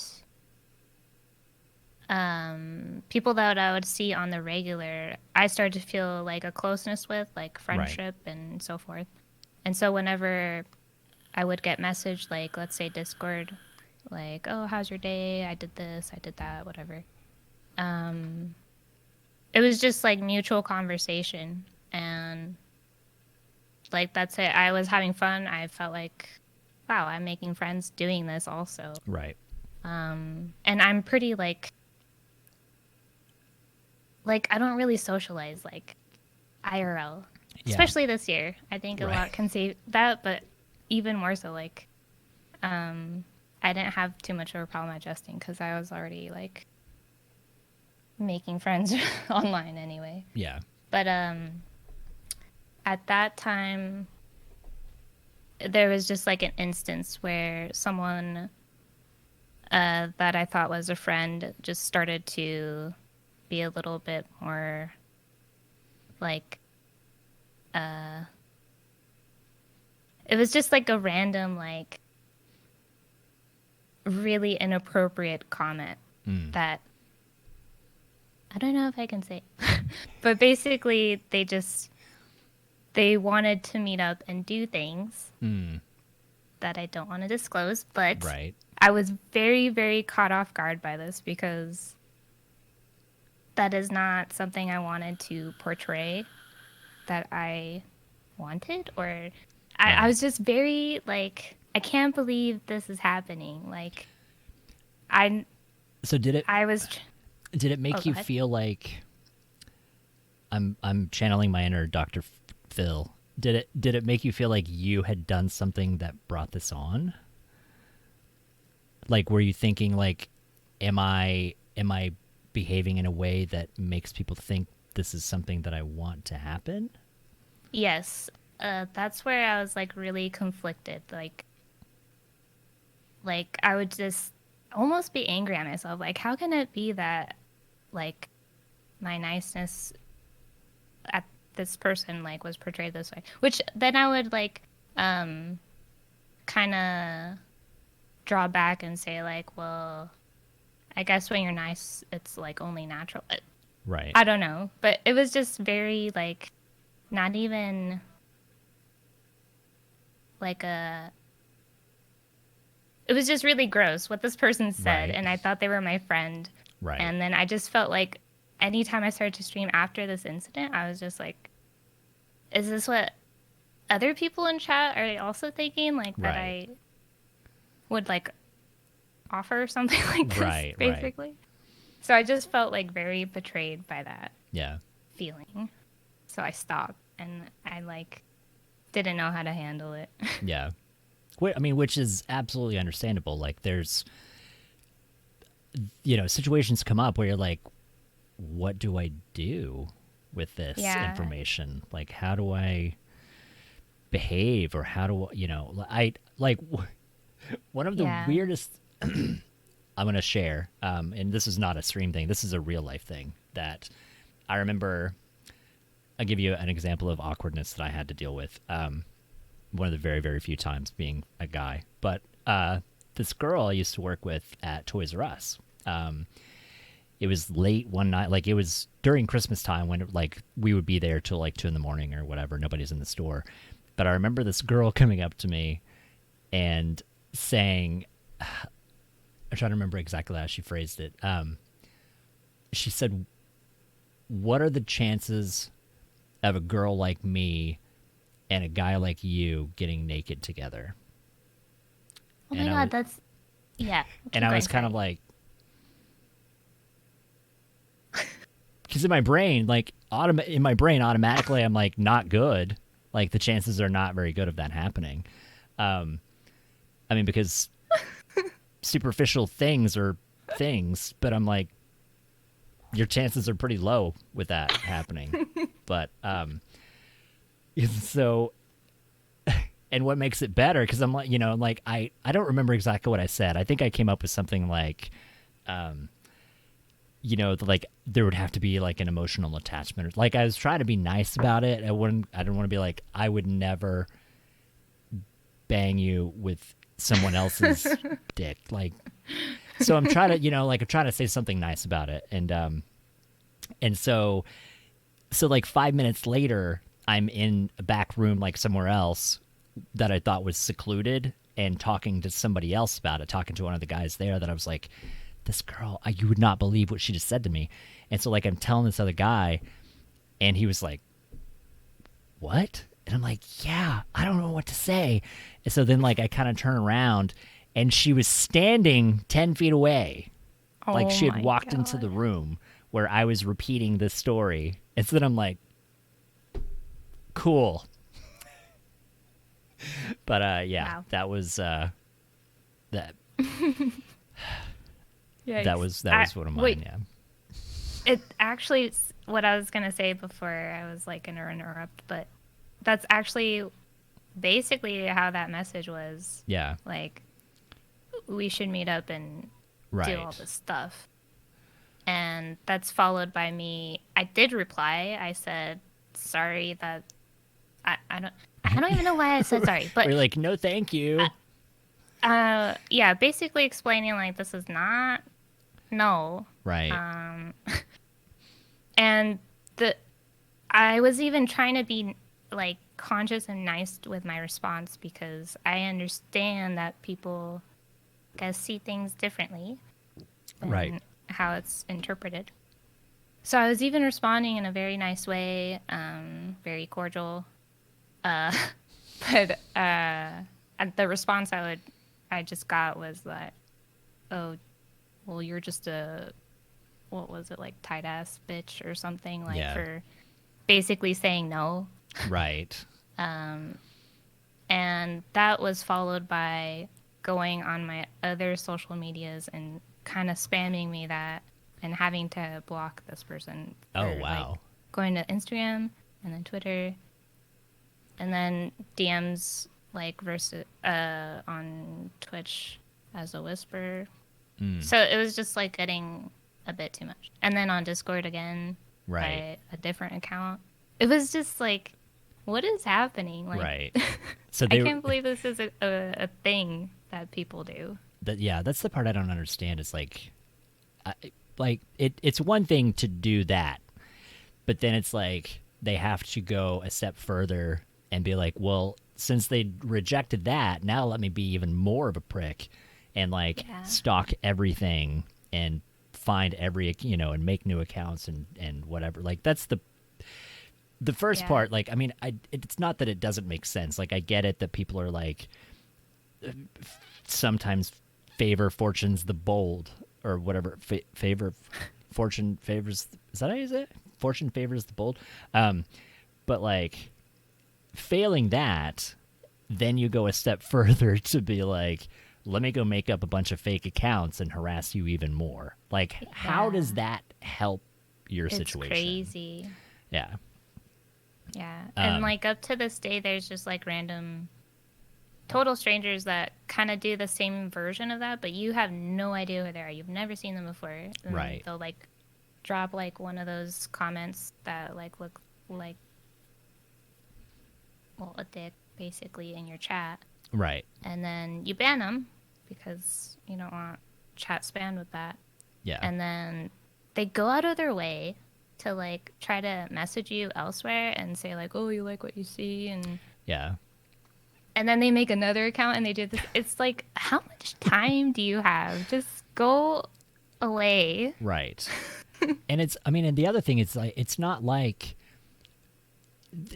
99% chance you're not literally just down the street from these people. That, like that's the thing too, is like, why do people put in so much effort for a person that could literally be 1,000 miles away from them?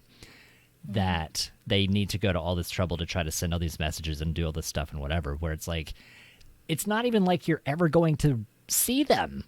Yeah. It's not like, I mean, even in person, there's a good chance you could walk up to a stranger in a bar and ask them out and they say no, and you may never see that person again. Or you may see them every single time you go to the bar. But, it's like, generally you're never going to, and especially with the internet, it's like, and I think maybe that's what people, they have that protective feeling of like, I'm never going to see this person. Like I can just say whatever I want. And, and I know like,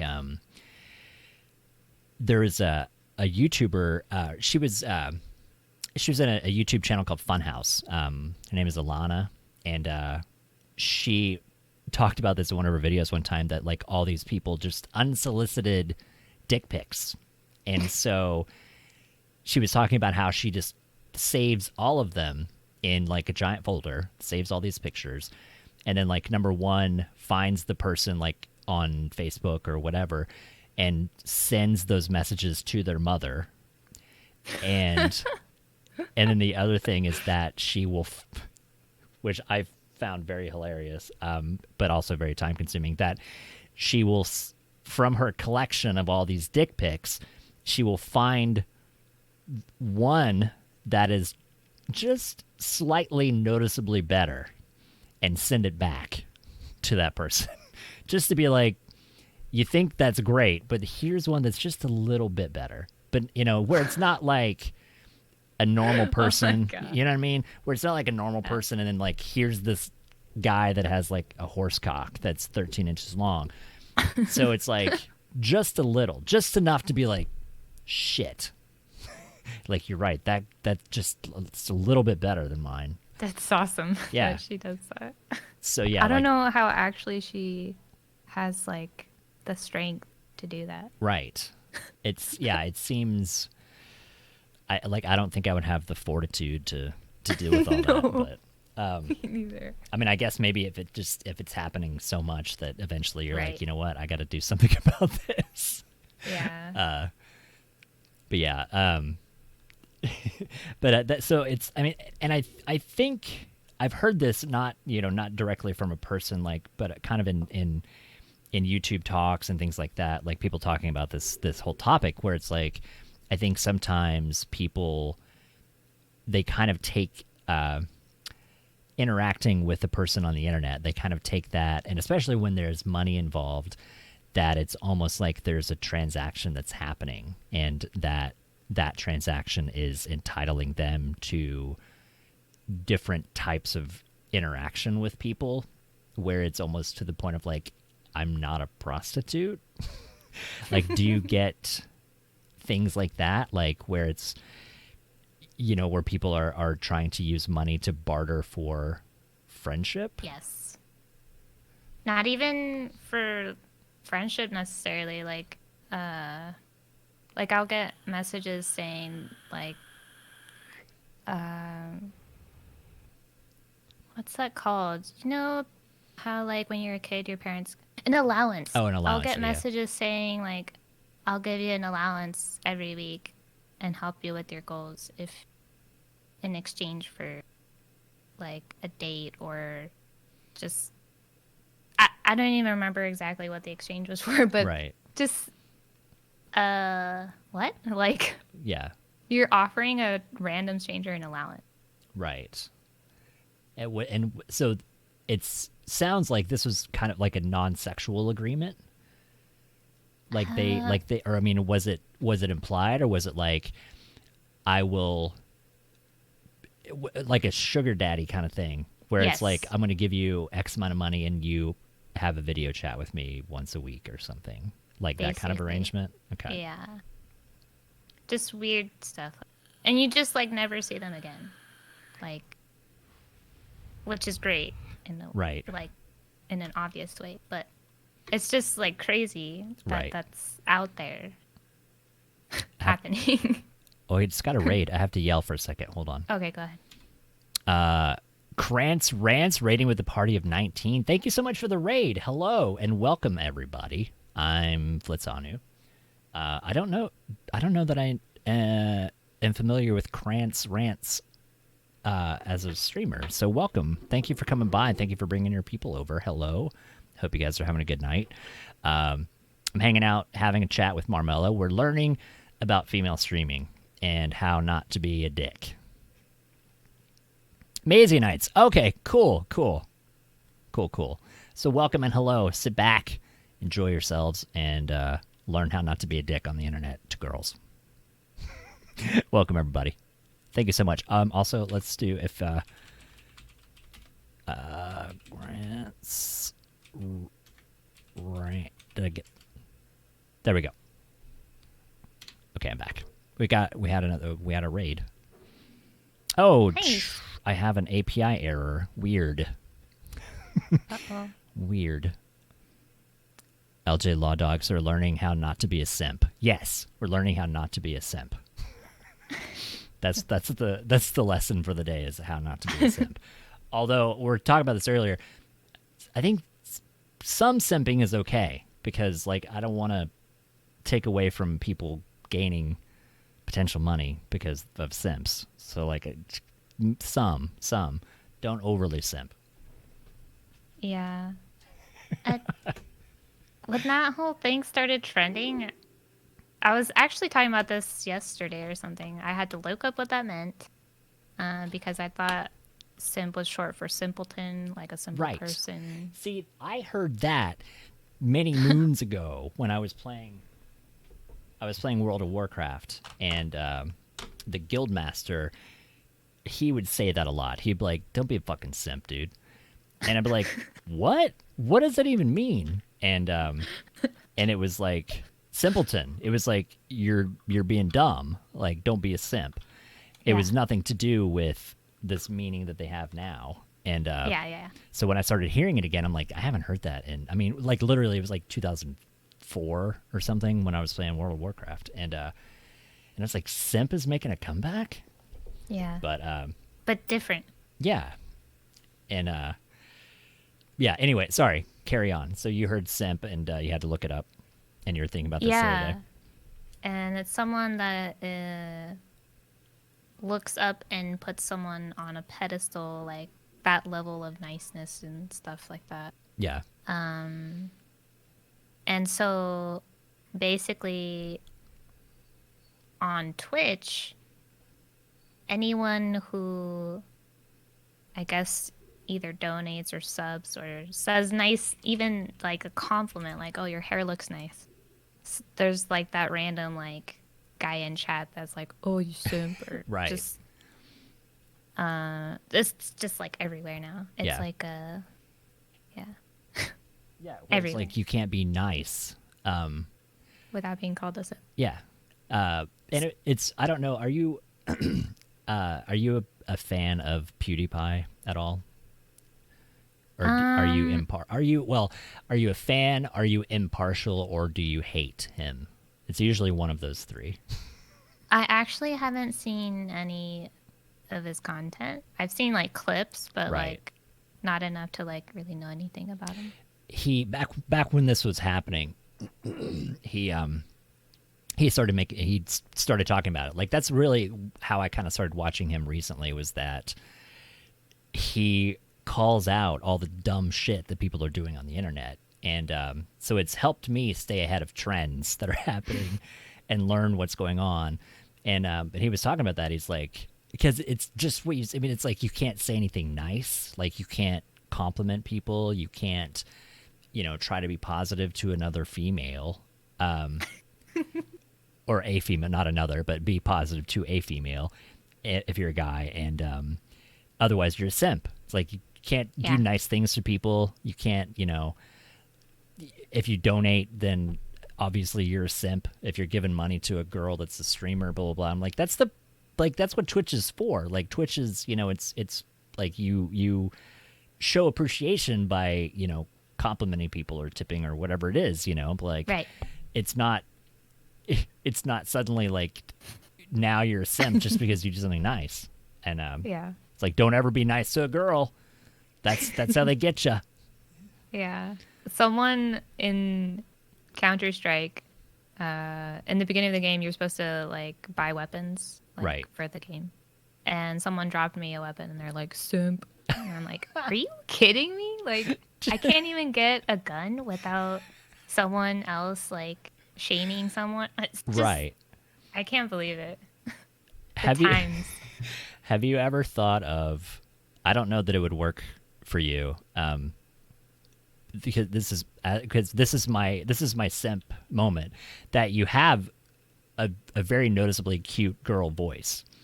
Have you ever thought of using a voice changer to sound like a guy and play a game and see if you're treated differently?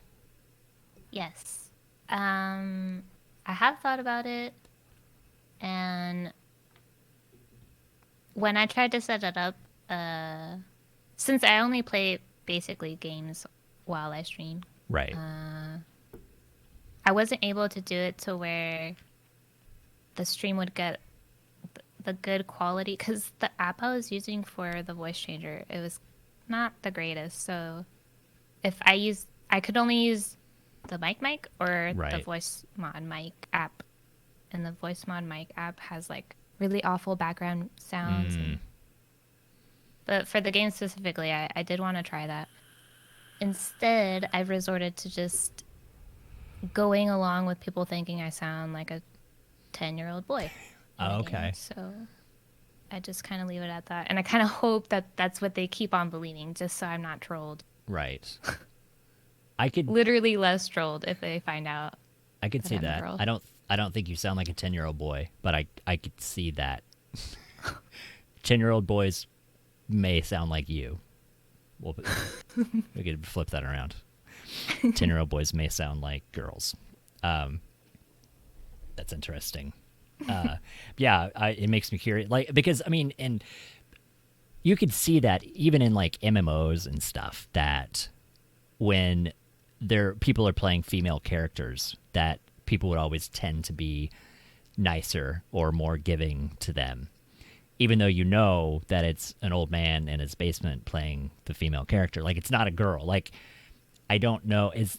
That's also a good question. Like, as a girl, as you are, do you choose to make characters that are very feminine, or do you, like, if you had a choice, like, do you tend to play female characters, or would you choose to not, or like what is your go-to with, like, if you're going to play an MMO and create a new character, do you make a character that is reminiscent of you, or would you make a character that is a dude so that you're not being simped upon? Or has that ever crossed your mind? I think I've always created characters of what I... Like your ideal? Yeah. Like your fantasy basically. character? Yeah. Like, amazing hair and, like, I don't know, really tall or something. I don't know. But, no. And, okay, so, like, with CSGO, I do, on purpose, like, try to make my voice slightly more deeper than normal. Right. And then that's why I can pull off fast sounding like a little boy or Yeah. something. But when I play StarCraft and I'm playing against someone who thinks I'm a guy, Right. it's incredibly empowering. Right. So I kind of like it. I was gonna say, because there's no real voice chat or anything on StarCraft, right? No. It's all, so you can't, like, at the end of the game, you can't pop in and be like, guess what? I'm a girl and I just kicked your ass. You just got beat by a girl, bitch. And then, like, Yeah. Oh, yeah. There was, like, this one game recently that the guy was just, like, super salty, and he was like, oh, you must have, like, the smallest dick or whatever. like, And matter of fact, I was like, do. but I'm a girl. And he's like, well, that's even more messed up. And he just wasn't making any sense. But it's funny. I mean, because there is, like, that, there's that mentality of, like, I mean, and it's funny, like, it made me laugh earlier whenever you were first saying that you and your brother had a Xbox or whatever, you know, or a console, and that, or the computer stuff that your brother would never let you play. Because, like, obviously, because girls don't play video games. Like, that's why you were forced to watch him play games, because girls don't play video games. But, and, like, that seems to be a big mentality, is that it does seem like, I mean, you're kind of in that minority. And I don't even know if there are statistics. I'm sure there probably have to be statistics of, like, how many streamers are female versus how many are male. And I mean, I'm sure it's definitely tipped in the male side, but, like, have you felt like that has been against you? Like, have you felt that being a female streamer, has it worked for you or against you, or have you noticed any kind of difference in perspective of, like, would you think that things would be different if you were a guy? I can't word that in my head. Like, would you, if you had a preference, if you were neutral and didn't have a face cam, and, like, your voice wasn't on a stream or something for whatever magical reason, like, would you be curious to see what life is like without people knowing who you are? Or would you feel it would be different? Like, do you feel that you're treated differently as a streamer, as a female streamer, than you would if you were an anonymous streamer?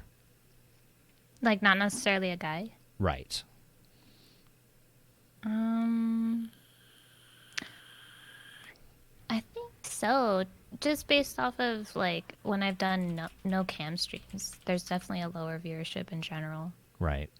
Um, but that's either because there are people who either watch you to watch you, or there are people who feel more like they can connect with you if they can actually see you. Right. There's That's definitely. what. I mean, from what they say, I think it's a much more. It's a more personal thing, I guess, that when people they can see you and they can relate to like your reactions or like your talking or your micro what do they call it, your like your micro expressions and stuff that there's something different about like you kind of connect as a person instead of like watching just a screen. And it definitely it's because I am kind of that way too. Like if I'm looking at new streamers, if I see, if I'm looking for a game, I will tend to look for a person that has a face cam rather than just a gameplay screen. Yeah, yeah. Because it kind of just feels like I don't know, like, and I don't really even know what that is. Like it's just it's like this weird natural thing of like, I want to see a face so I can know that it's a person. Yeah. Even though it's a person, like, like Yeah. a person was playing it, but Yeah. so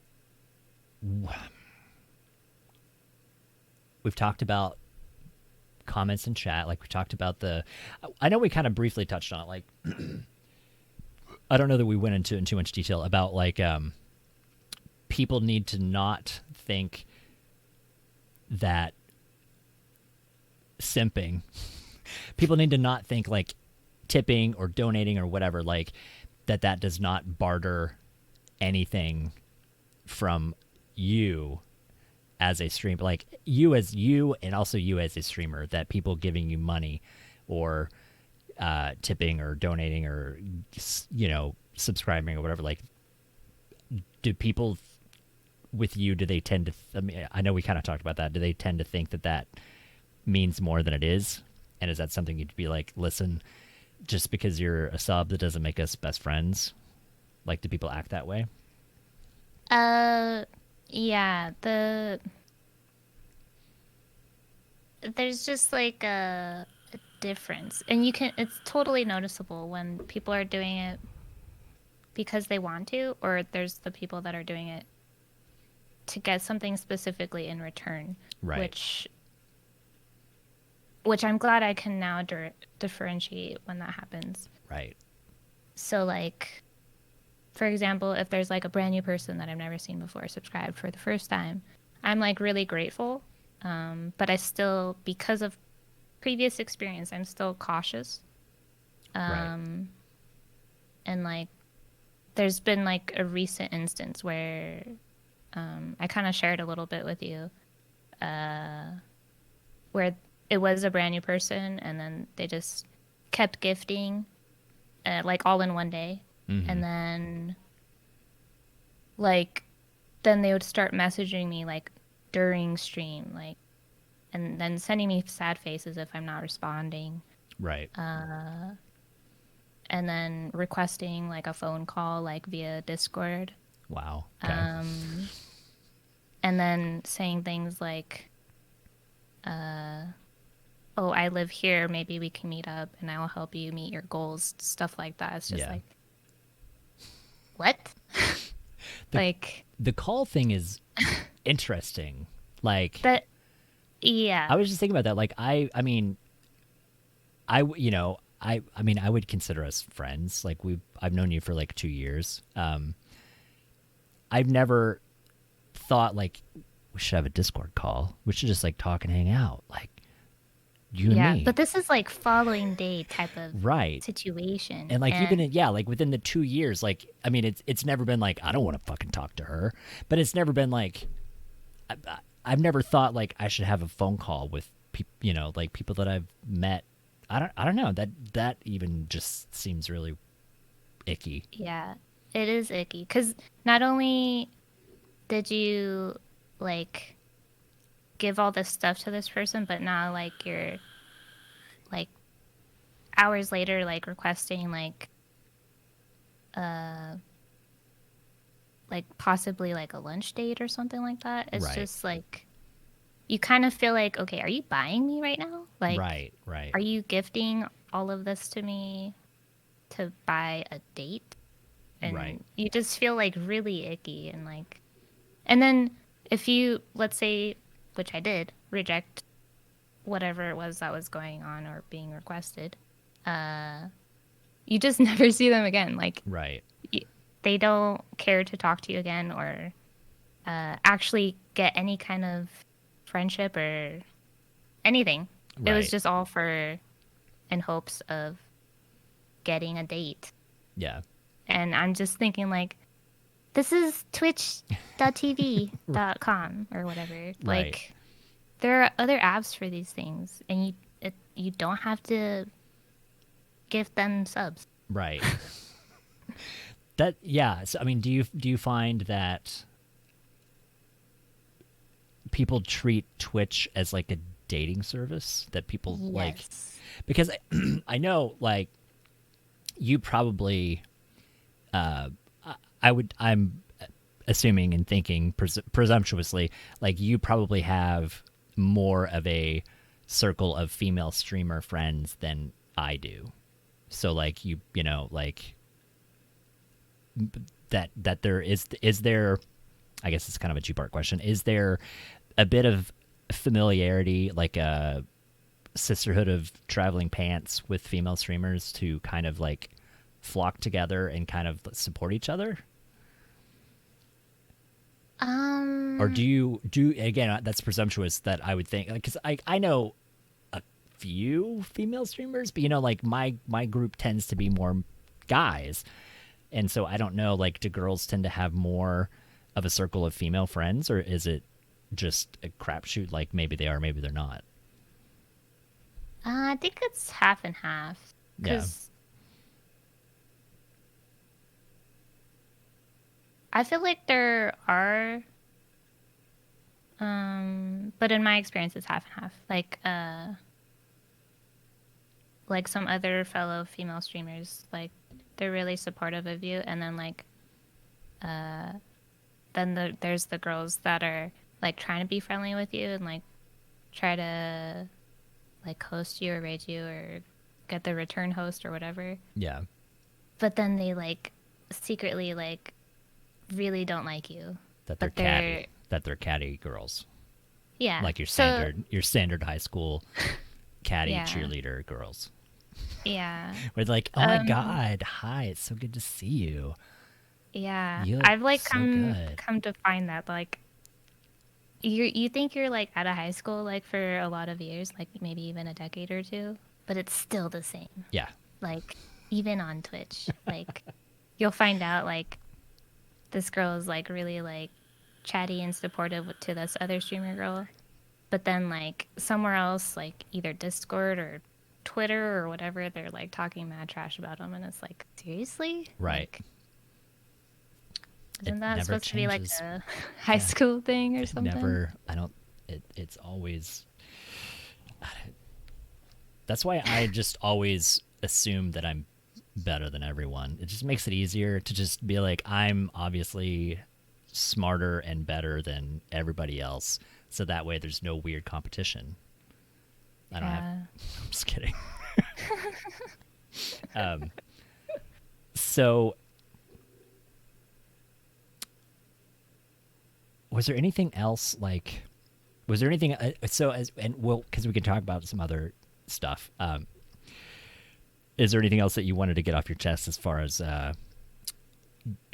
or do you have any advice of what not to do, like if as a girl gamer, hashtag girl gamer, do you have advice or things to say to people that are viewers to be like, don't do this, like, I mean, we've kind of talked about it, but like, do you have anything else that you would directly want to say to be like, don't ask about seeing my feet, don't ask for a phone calls, don't ask for dates, like don't presume that giving me money means that we're going to hang out. Like, is there anything else that we've kind of missed? Like, what about compliments? Are compliments weird? Like, I feel like that's kind of a good question. Like, if a guy comes into your stream and compliments you, is that awkward? Is that unwarranted? Or is that like acceptable? I think compliments are fine. Yeah. Like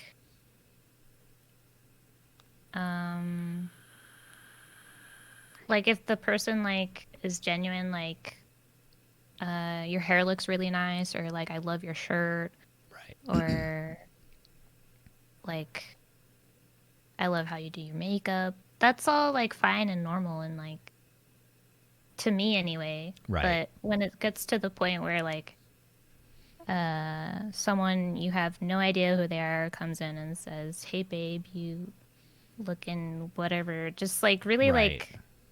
like what are we at, like at a bar, or like Right. what's happening? Like it's just too abrasive and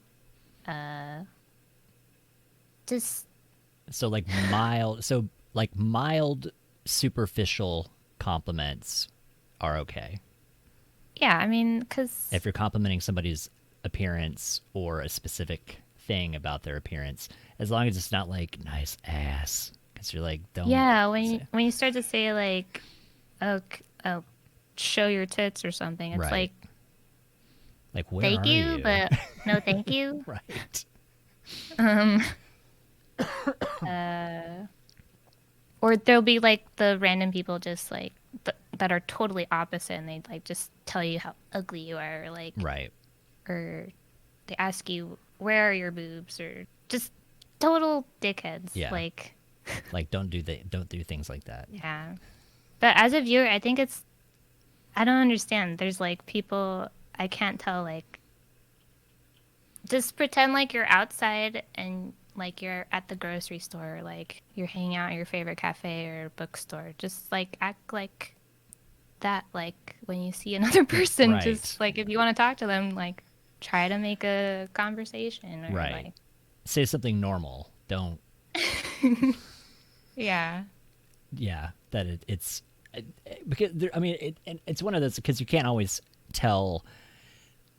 Like, because it's one of those things, like, even as it doesn't happen often, every once in a while, as a guy, every once in a while, sometimes where it's just like, I don't even know how to react to that. Like when it's sometimes laid on a little thick, that you're kind of like, thank you, but like,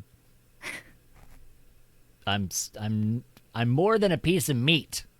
Yeah. I'm a person. I'm not just here for your eye candy.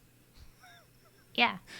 To the one person out of 10,000 that decides that. And it's like, listen. Yeah. So I mean, so be normal. Like, courteous compliments are okay. Yeah. And also, I think people should realize that if you're going on Twitch, you shouldn't. 90% of people that are streaming on Twitch like aren't They're really not there actively to looking. get hit on. Right. Yeah. They're not actively like, looking for, like, I hope I can find my next fucking spouse on Twitch. Yeah. Like, that's not. Yeah. You're not here. This isn't Match.com. Yes, exactly. And like, let alone in like chat. When I think about like the process of how they came to say something, I'm just like, really? Right. Like, what Demon Slayer wants me to tell you hi. Hi, DMN. He said it was very important. Oh my god. It's very. We needed to interrupt the stream so Demon Slayer could say hello. But yeah, so I mean, it is like, that's the thing I don't understand is, like, it's one thing to, as a guy, like, as human interaction, where it's like, you see somebody that's attractive and like automatically you're like, I wow, this like, and you know, and you want to watch them and you want to see that or whatever. But it's like, I don't understand the point of where it crosses that line where it's like, now I need to figure out how to work in my bio and find out if we're compatible and like figure out how to get a date with the person on a stream. Because it's like, what, that doesn't work. Like, unless you specifically, like I was saying earlier, it's like, I mean, 90% of the people you talk to are going to be 1,000 miles away. It's not like you're going to talk to somebody down the street. And Yeah. so that's the part that always seems really weird, that people treat it like a dating service to find people and be like, I'm going to get a date with this girl. Like, you don't even know where she lives. You don't know anything about this person. Yeah. Like, even if this person, like, is potentially single or whatever, like, there's still no reason you should just drop in and say, like, something like, what did I just see in chat? It was what Law Dog said. I'd suck your daddy's. Oh, yeah. Whatever. What is suck your daddy's dick to see where you came from or something? It was good. It was Just, good. like, be normal, get to know the person, be their friend, and go from there. But don't, like, yeah. Yeah, and don't go in thinking like that it's a dating service. I mean, Yes. kind of like they have Facebook dating for things like that. They have other, like, they have plenty of apps for all of that. Go in, make friends with people. Like, it's fine to be friends with people. Like, you don't, I don't. Yeah. It is odd. So, Really and I don't want to keep you forever. I mean, I know if you have stuff to do, then like we can Oh, no, it's cut fine. short. So I was going to say we could talk about fun stuff. I think we've aired all the dirty laundry. Now you have a dog, right? Yeah. Tell me about your pets. What are I have a Waltus and I have a Ronix. Ronix, he's like the oldest. He's like a Basset mix. And I think he's coming on his 12th year being old. He's getting pretty old. Yeah. Is old, but like getting health issues. Mm. Walter, he's like, I want to say 7 now, but he's still like super young and like running around. Mostly sleeping, but still pretty young. But he's basically the star of the stream. Like, I think like 98% of viewers come to the channel just to see a sighting of Walter. And I feel like I've seen brief glimpses of Walter, but I don't remember what kind of dog Walter is. He's a mini wiener dog. Okay. Adoptee. My parents have like 7 weenie dogs. One of them 7? is, yeah, like literally. Oh well, my I think it's like God. 5. I think it's literally like 5. One of them is deaf, and That's she's sad. really funny because she like doesn't know how to bark properly. Like, her bark sounds really weird because I guess she doesn't know what it sounds like, and Oh. yeah, so like she's just deaf. And then they have a corgi that is missing an eye and half blind in the other eye. Oh my So God. they have a lot of messed up animals. So yeah, so they have a deaf dog and a blind dog. And you would What think that they would be happened? best friends, but like they don't know each other, I don't think. But you Did think they adopt these dogs? they find them usually. The Oh, blind okay. one, or the deaf dog, they did find like in an ad.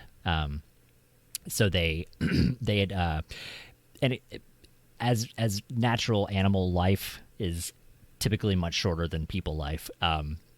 As you can guess, they cycle through animals a lot as they get old and such. And so like it was after one of the dogs had gotten old and moved on that they were like, oh, we need to find another dog, like depression or whatever. It's like, oh, this is my buddy and I need a different dog. Like, even though my parents have like literally probably 13, 14 dogs in the house and 3 or 4 more outside. And so it's not like they were lacking animals. They had plenty of animals, but they wanted to get another one. And so they sought out this deaf dog. And so they got the deaf dog. And then the blind, I don't remember what happened to the blind dog. I think it was a stray that just happened to turn up. They live out in the middle of nowhere in the country. And I think it got dumped out there or something. And but yeah, missing an eye and half blind. And but it's a corgi. Like, people go ape shit over corgis. Like, they're expensive dogs. But yeah, they have a veritable zoo. It's ridiculous. When you said 7 wiener dogs, I'm picturing it. It's like I think they have 5 weenie dogs. They have a Chihuahua. They have a Min Pin. They have a Jack Russell. They have it's not a poodle. It's one of the other little fuzzy floppy dogs. Like a little Pomeranian thing. I don't think it's not a Pomeranian, but it's like, I don't remember. A corgi? Not the corgi. It's like a little fuzzy. I don't even know. It's too many. And then my dad has hunting dogs that are super emo. Like, they get so upset about things, and it's really, really weird. But they are great at hunting. Like, they're fine with guns, but it's like, if you look at them wrong, then they get really sad and upset and hide. And all their dogs are really funny. But yeah, they have just so many dogs. And cats. They also have cats. Oh my god. Are you a dog person? You have 2 dogs, so obviously you enjoy dogs, but at heart, are you a dog person? Do you like cats? Or what other weird animals have you had? I've had a hamster, I've had a fish, I've had birds, but that was a long time ago. Didn't you have a hamster, Cam? I did. I was thinking, I thought I wasn't imagining that. Yeah. Mm-hmm. You had a hamster, Cam, for a while. Yeah, she passed away. Yeah, rodents are the tougher ones because they don't live very long at all. Like, I would have I had hamsters when I was young, but then I kind of moved on to rats because hamsters are shitheads and usually would bite a lot. And rats, your hamster? Like, the hamsters I had were always really mean for whatever reason, and then the rats are like have always been super nice. So like, I always had rats, but they only live like 2 years, so it's you spend these 2 years invested in a rat, and then that's it. I had one that was super super. I don't know, like, he had this really crazy personality. Like, he loved mashed potatoes. He would sit like he was in an aquarium, but he was big enough where he could just reach the top of the aquarium and like pull himself up and like sit on the ledge. And he would like stand up and try to grab you like whenever you walked by because he wanted you to hold him and stuff. And he would play like a cat. Like, we figured out when he was little that if you put your hand in and like would bounce your hand around, he would attack your hand. Like, he would play like a cat would attack your hand. But yeah. So I was always partial to rats rather than hamsters and mice and stuff. But I used to have like teddy bear hamsters and stuff when I was little because they're always big and fluffy and look really cute. But then they have really sharp needle teeth. But anyway, and you had what kind of birds did you have? There were, I want to say like a dozen cockatiels. A dozen? Yeah. There was like an unfortunate, this was a long time ago, but there was an unfortunate incident where they all escaped kind of thing. And then I never wanted to get a cockatiel again. You had like you had like a flock of teals and then it got away. I was worried that you were going to say that there was an unfortunate incident with like Teflon, that you turned on a skillet with Teflon or something, because that will kill birds. I don't like that's a weird fact. Like if you heat up Teflon in a skillet or something, like it can kill birds. It's really weird. No, so like what happened is they were like in a huge like man-made like type of cage, like from basically just like blocks of wood were like put in a 4 square and like and then with mesh Right, on right. the sides type of thing. And then there was like one little doorway, and there was this cat that was always like kind of pawing at it, but never thought it was we never thought that it would ever be opened, Right, right? right. Because, anyways, one day it was opened, and we were swimming by the cat because there's no other possible way. Right. And they all flew away. Hopefully, they flew safely away. I mean, well, I feel like they had to have like 12. I don't think 12 birds would put up with one cat. I feel like they would at least figure out, be like, there's 12 of us. Yeah. Like one Yeah. cat is nothing. They can't do anything. There's 12 of us. Yeah. And I was really young at the time, so like this news was like kind of sad, but like Right. at the same time, like, okay. Those are That's fair. expensive, but like cockatiels, Yeah. because I think my parents finally got rid of the last cockatiels that they had. They kept laying eggs and having babies, and my mom ended up selling like baby cockatiels, and people were, I mean, like they would pay decent money for cockatiels, but yeah, I enjoy animals. I have limits to how many animals I can enjoy in my space, but like it's just a little bit of everything. We had a goat at one, like a pygmy goat at one time when I was young, and the goat would play soccer with me. Also, if you bend over the goat, so just in case, and this is not a weird euphemism, if you're ever around a goat, like be mindful not to like bend over and put your ass in the air, because they take it as like, I'm going to fucking headbutt you for some reason. So, Oh my god. yeah, that was good times. So what about like it? And so, are you still doing art? Are you still like in your off time, or are you kind of is your time kind of taken up now with all the streaming, or are you still doing art in the side? I haven't done very much art like I used to, like at all. If anything, I'll probably like draw like a quick emote or something when I get the time, because I do get requests sometimes, but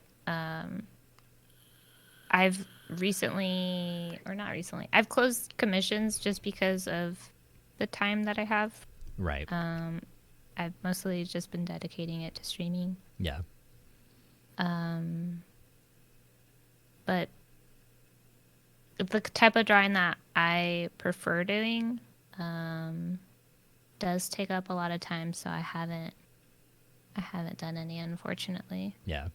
I mean, well, streaming is a lot of, sometimes people don't think of that either. Like it's a lot of investment. It's a lot of time. It's a lot of, even when you're not streaming, you're still thinking about streaming, and like you're, so I mean, it definitely makes sense that it's hard to find time for other things. Like I have no time for anything. Yeah. That it's like work, nap, stream, Yeah. sleep, maybe work, naps. So and even when I'm not streaming, then it's like, because you stream for long periods of time. Yeah. And for my like short 3 or 4 hours, I'm like, even the hour and a half prior to that, I'm like, what am I going to play? Like, what am I going to do? Like, you're still thinking about streaming. So, I mean, it definitely makes sense that, like you probably have very, very little time to yourself at all. Yeah. I mean, it was definitely harder to stream 2 to 3 hours when I was working a bunch, because I mean, when you work and you have to deal with customers, and then you may or may not have had a bad day, Right. and then you go to stream, and then you have to like let's say you have to deal with like a random stranger Right. requesting feet pics, and you're just like, Right. oh, I just don't want to talk to anybody today. Like, so it's yeah. Yeah. What? So, have you? How has this is one of those I was going to ask earlier, but with everything that's happened this year, has my brain is trying to brain. How has all of the lockdown and everything, like, and all the quarantining, has that affected you? Like, anything major in your life? Like, has it changed how you've had to exist? Like, for me, I don't see anybody ever. Like, I don't go to an office and work anymore. So like, I've felt very isolated and trapped. Like, being on Twitch and being on the internet has kind of been like my socializing with the world and remembering that there is still a world. Has there been, like, did you have any major changes in like your typical day and all that, like, once all this stuff started happening, or has everything kind of been copacetic for you? Or I don't think so. Like I I was like already a homebody, yeah. so the lockdown, I don't think it's really affected me as much as it has others, especially people who are fairly social or used to being out every single day, like whether that's like driving to work every single day and having like that routine. Right. Like I didn't really have that. So it's almost like there's no difference for me. Right. Oh, Yeah. He just seeing wants that. attention and then he doesn't want attention. Just happens. The only thing that I feel different is when I do go out, I'm scared as heck to get sick, possibly. Yeah. Or I, like, for example, over the summer there was like crazy fires in California, Right. and the smoke was insane. So like there was a weekend where my brother, he treated us, me and my mom, to go stay somewhere else. Yeah. And we went and did that. And I don't know if it's because I'm getting older, but I felt like this very weird anxiety of like touching things. Right. Like, and I'm like, okay, I don't remember ever being this anal about stuff, but Yeah. I was getting really anxious about it because of the whole COVID stuff. Yeah. So I noticed that was a big change in going outside. Yeah. I'm like, I don't want to touch anything. I don't want to communicate with anybody even more. Don't breathe around me. Yeah. I'm kind of like I picked up on that, like, from there is a song, and this guy was talking about how gross people are, and I forget the name of it's the band Twisted. I listen to weird music. We can talk about music. But he was talking about like what a person could be doing in their car in a parking lot before they go into a grocery store.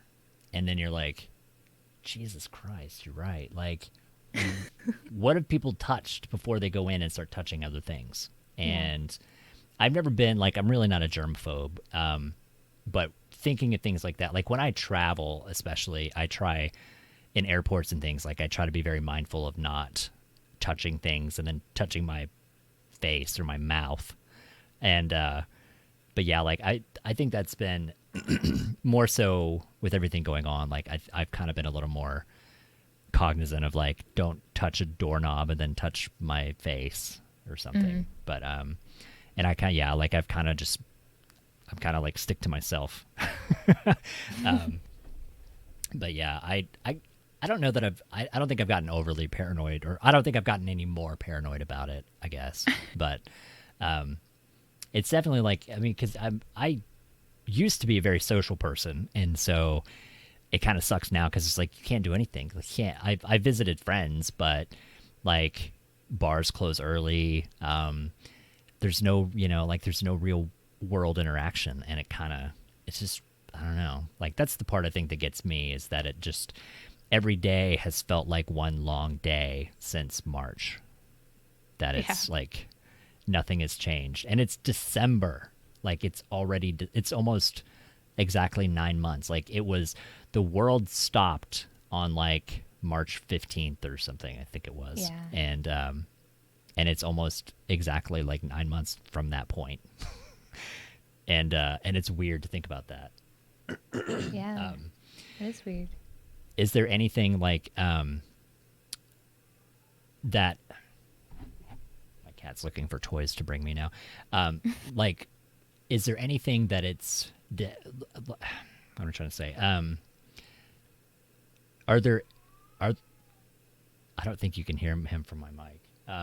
Are there things that you want to do in life that all of this has prevented you from doing, or changed your ability to do these things? Like, for me, as an example, like, I can't travel. Like, there's no telling when I'll ever get to go to Europe again. Like, we're not allowed anywhere. So, like, for me, like, that's a big thing. It's like, I can't go on vacation again. I can't go to England again. I can't go see my friends. I can't, like, is there anything like that that's happened for you? Like, is there anything that you feel like has been taken away from you? And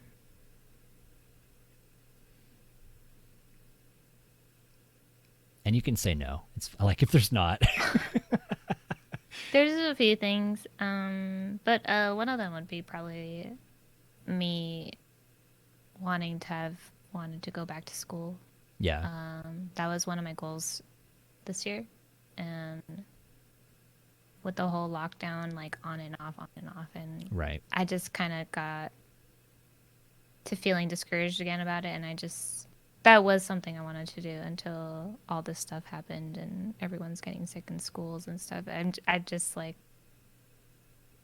it has been a thought for, like, even before all the COVID stuff has happened, and it just hasn't fallen through yet. Yeah. What else? What was I had a thought and then it disappeared. Yeah, like, as I say, Diploblock said concerts. Like, that's a thing too. Like, there's no concerts. There's no, like, it seems like there's so many things that we can't really do. Conventions. I was gonna say, like, because you would go to a couple of different conventions too, right? Like, didn't you go to something like a? Oh, Or is that not a usual thing? Was that like a one-time thing? It was like a one-time thing. It was like to watch a tournament. But okay. Yeah, concerts is a big one. Like, me and my brother, he was always asking me to go down, meet him up in Berkeley, and just go watch Deftones or something. And that's something I thought of, like, oh my gosh, like, when concerts even start coming back into the groove, like, I don't even think it'll be the same, because, like, that's a lot of people, and we're all just super sick, I guess. Yeah, I mean, because you're pressed in against sweaty fat guys in black t-shirts, and I'm sorry that people think it's not offensive, because it's true. Like, there's 80% of the people at a concert are big dudes in black t-shirts, and they're sweaty. Mm-hmm. It's true. It's true. That's just a fact. That's not an insult. It's just a fact. And I'm thankful for them being there, because they usually are the ones that are protecting me from, like, mosh pits and things. So, like, you find big dudes and get near them enough to where they're, like, they're sturdy enough to keep all the dangerous people away from you. Yeah. But yeah, like, it's concerts, and I still enjoy movie theaters. Like, were you a moviegoer? Are you that's getting into entertainment stuff. Are you are you a movie fan? Like, what do you do in your not art stuff and not gaming life? Do you watch movies? Do you read books? Do you get lost in music? I'd probably say definitely get lost in music. I do like to read, but gosh, I I just can't remember. the la- I've just been streaming and playing games like Right. all year. Like even I think that's why I've been just playing like 12, 10 hours basically because when I'm done I just go to sleep Yeah. or I eat and then go to sleep. I say because it seems But like, I mean, from when I, because you're on the side of my screen, like in the people that are doing things, so like I always see you streaming for hours on end, so which is just seems so tiring. But I yeah, like I tend to watch I guess movies more than anything. What is your go-to music? Like, is it your relaxation? Is it your like emotional connection? Is it like your like what is music for you? Is it your escape? Does that make sense? yeah, it does. It's like it it like helps me come back to earth type of thing. Right. Like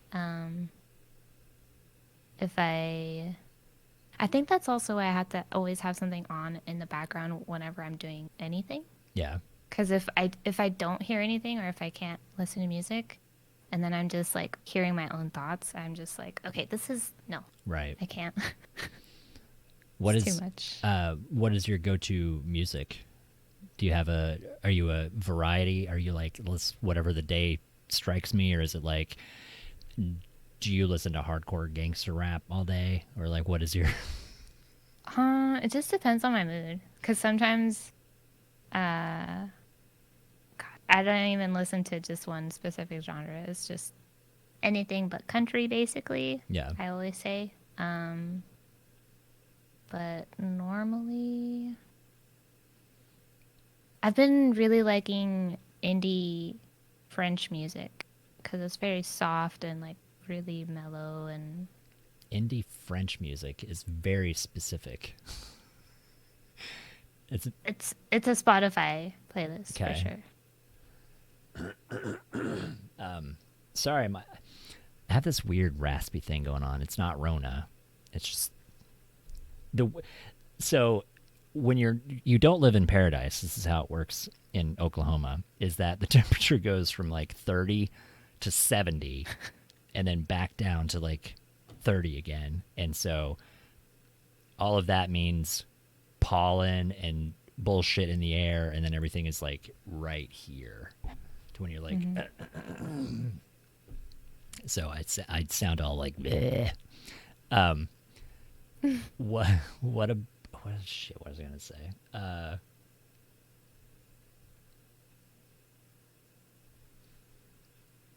I totally lost my. I don't even know. It wasn't important, I guess. We were talking about music, Talking about and the then French you music said thing, and then French indie. Yeah. and French indie. Oh, what are your and you can pick an arbitrary number if 5 is not enough or 10 is not enough. Your handful of favorite bands of all time.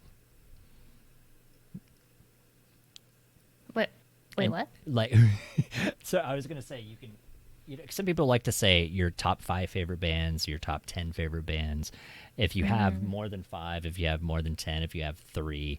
So that's why I was like, it can be an arbitrary number. What is your top bands of all time?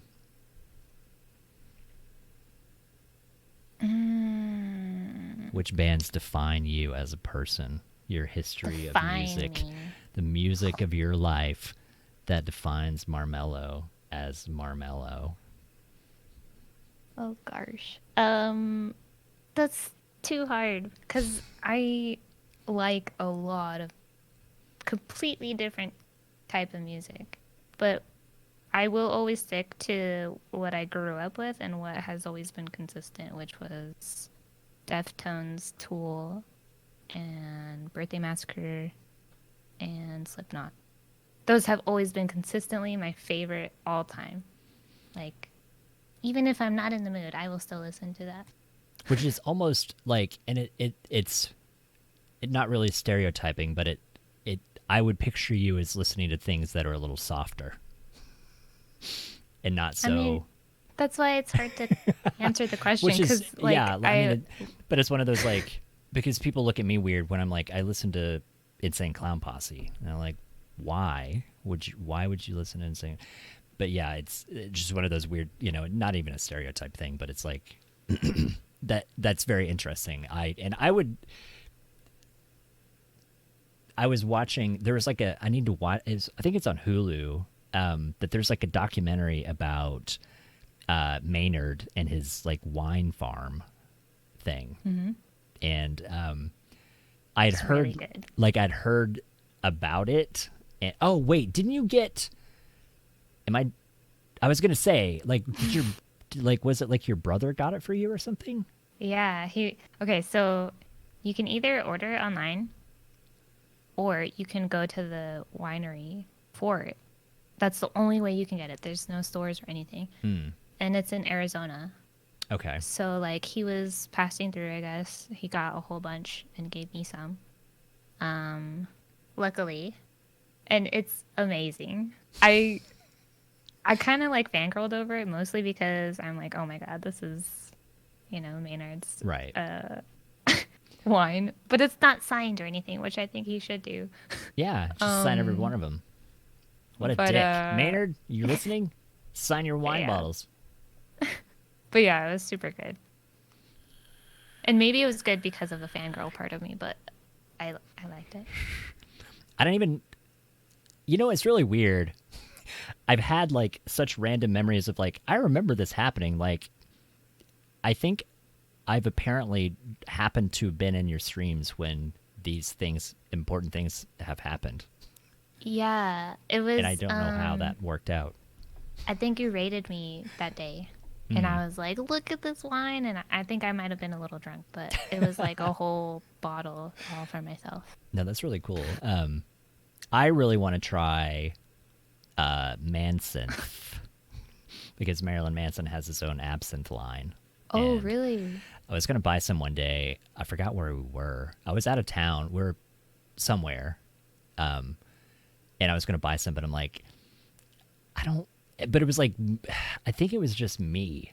It's one of those, like, I've saved absinthe for, like, I have a specific group of friends that this was all from, like, vaping community that we started, like, that was our thing. Like, that was our tradition. Our ritual was, like, we got together and, like, we're going to drink absinthe because a lot of guys never had it or whatever. And so, so it's kind of our go-to thing now. And so, like, I feel almost guilty drinking absinthe without this group of friends, and it was a situation is like, I don't even remember where it was or what I was doing, but it was like we weren't together, and so I'm like, I can't spend $60 on absinthe and drink it alone. Like, it's not, that doesn't work. But yeah, like, I really want to try I really want to try this absinthe. But yeah, that was the music thing. You were talking about stuff like the new Marilyn Manson album is really good. I don't know if you're a Marilyn Manson fan. But it's very interesting. It's very different. But like, I don't know if Manson falls into that new metal category of, like, because like a lot of that stuff was not exactly contemporary, but like I feel like Tool is very. I would feel like Tool would kind of relate into Manson more so than like Deftones or Slipknot. But really? I don't. Well, because Maynard is fucking weird, and yeah, but he's like, I mean, not in a bad way. Like, that's why he's fascinating, because he's fucking weird. And I would think, like, there is in one of the albums, and you obviously, if you're a super fan, then you'll know this. But I don't know what it's in. I just know, like, it was in a Perfect Circle album, I think. that it was like this conversation about something. Now I'm super curious to see if you know what this is even about. Like it was this conversation, like of them telling a story, and he was talking about meeting this person in a club, like, and it was really loud, and he had headphones on, and it was like a cassette player or something, and he was listening to like something very specific, and like he was wearing sunglasses, and like they sat down and they had a conversation, and but he was listening to these headphones the whole time, and it was like something about how that's the only way he could keep the noise in his head down. And but there was a lot, like in this conversation, this little bit that he said, and it's one of those things that I'm like, that's really like, how have I never thought of this? But he said something about like there will never be peace in the world until 3 people can look each other in the eye at the same time. And I was like, fuck you. Fucking really, Maynard, really? But I don't. But are you familiar with that bit? Like it was in it's the Perfect Circle album that has Noose. Is it called Noose? The Noose, yeah. Yeah, with your halo slipping. Yeah, like I love that song, and but it's somewhere in that album. But it's one of those, like, I listened to it like on Amazon or something, and so like I'm not looking at the track list or like where it is in that, but I'm pretty sure it's on that album. And it's like this little, it's like this bit in the middle of like, you know, like a musical interlude where it's just like this recorded conversation. And I don't know who they're talking about though. Like, I don't know if this guy's talking about, I don't know who he's talking about meeting. I don't know what the conversation is even related to, but I'll have to see if I can figure out where it is. I'll have to let you know.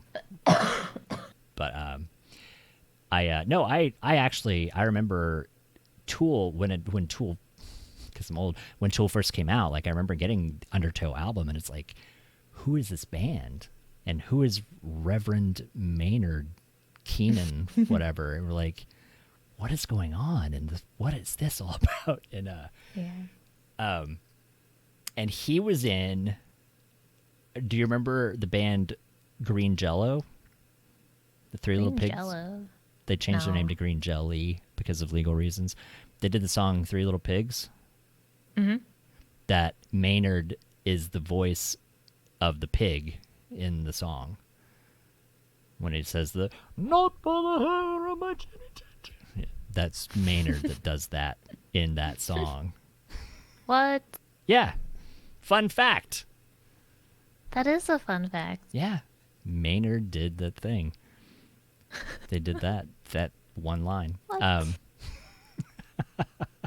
trying to think if I like knew this or not. I don't think anybody knows that except me. I'm like the only one person that knows that. Ashley said I think Maynard has 4 brains in his head. It's true. I think, yeah. Yes. No, he does. I see. I don't know a lot about. I just know that he's very weird, and I've only heard that he's very much a diva, and so I find those traits to mean that he is very, very weird and would be super interesting to talk to. He just likes things a certain way. That's all. And I don't mean any of it in a bad way. He just seems like he would be very interesting to have a conversation with. But I don't know. Like I would just kind of picture Manson and Tool as being more similar than Manson and like Deftones or Manson and Slipknot. Yeah. I don't know. So those are your go-tos, though. Yes. Those are good choices. 100%. Although, just to be honest, I can't agree with you on the Slipknot thing. What do you mean? So there was a story back in, I don't know, 20 years ago that Corey, I guess it was, right? Like yes. Said something negative about Gwar. About something about how they were irrelevant or something like that. And and like it was a public thing that it was like in an interview in a magazine or something talking about how like they don't want to fade out and be irrelevant like Gwar, blah blah blah. And so there was this whole back and forth from the lead singer Gwar and him about this whole bit of like, you know, they're like, we've been playing for 25 years. Like, what are you talking about? Like, we're still here. Like, we're still a band and we're still touring and we're still doing just fine. And I guess there's a lot of back and forth, like making fun of them about like, you know, oh, your costume is so hot, Corey. Like, I'm sure it must be like it's not like we're wearing 60 pounds of armor on stage performing. I mean, your mask must be really hot on your face. So like, this is like in band drama. Because Gwar was aside from like Alice Cooper and Kiss, Gwar was one of those first bands that was really doing a lot of not theatrical, but like doing heavy costumes while they were performing. And then Slipknot comes along and is wearing like, you know, latex masks and costumes and stuff. And like, there's a bit of back and forth about like, you know, this that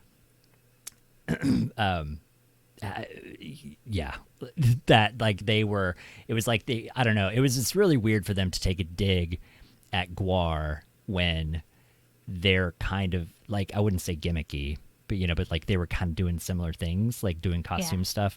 And so it was really weird for them to specifically call out Gwar, because I'm like, that's who people are going to relate you to. Like people that if they see that, they're going to be like, oh, they, you know, it's like when you have a thing in your brain where you see something and you automatically are like, oh, that reminds me of whatever. And it's like Gwar was that precedent of like, oh, these people are in costume on stage. That reminds me of Gwar.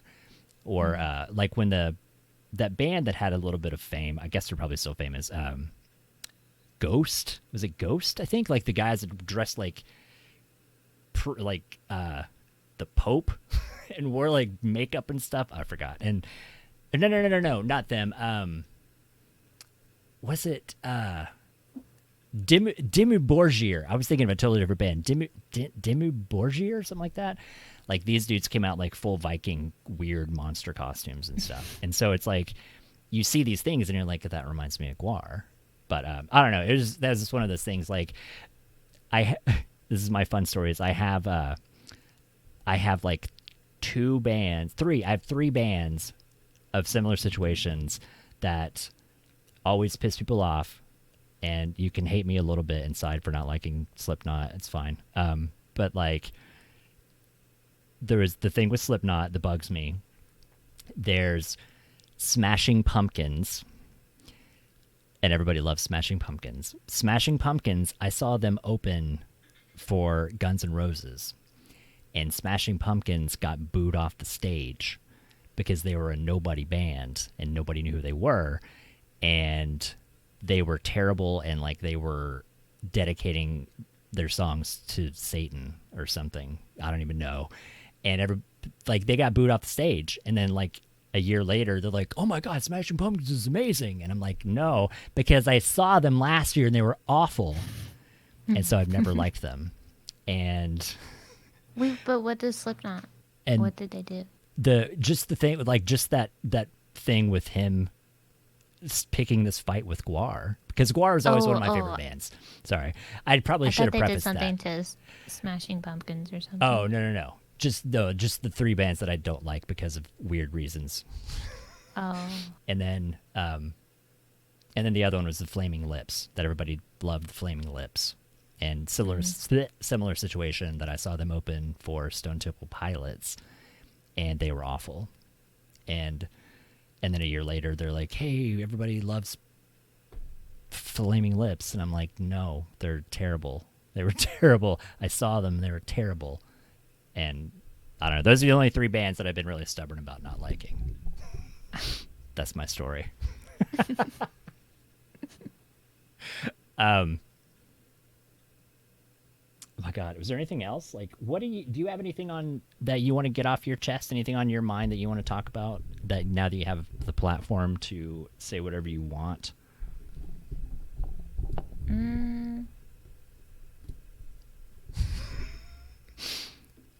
we've covered a lot, I feel like. Yeah. I mean, there's definitely more stories about like what we've already talked about. But that's a lot of diving. Yeah. We'll have to, I mean, we can always revisit things. Also, does anybody have I'm any gonna start Oh, saving all my creepy DMs for you guys sweet. and then send them to you. I didn't even talk about like the normal things too. Yeah, Steam Job is asking favorite food, snacks, sweet or savory. Favorite food, sweet or savory? Like, do you like what's your favorite Savory. food? Do you prefer savory or sweet? Savory. Yeah. Mm-hmm. So what's your go-to? What's your guilty pleasure food? Guilty pleasure.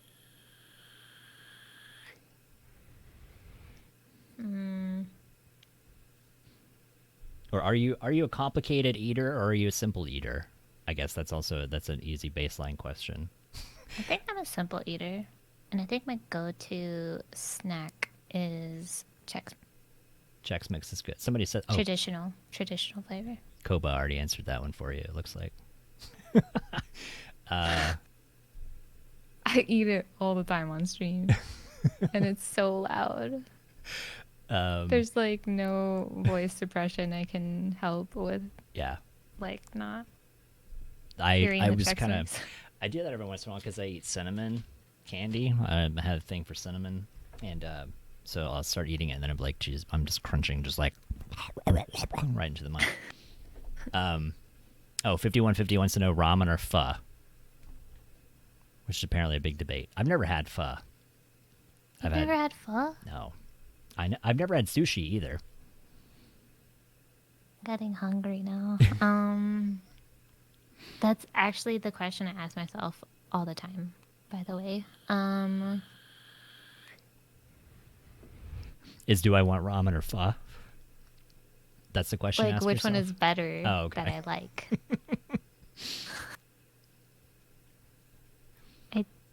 Oh my god. I think ramen. Okay. But I don't know. I feel like I'm betraying the other by saying that. Because no, ramen. Ramen? Yeah. Okay. I can't say, I don't even know. All I've had is, I've never had real ramen either. Like, I have, you buy a pound of ramen for 10 cents. Like, that's the ramen I've had. I've never had ramen. And I've definitely never had pho.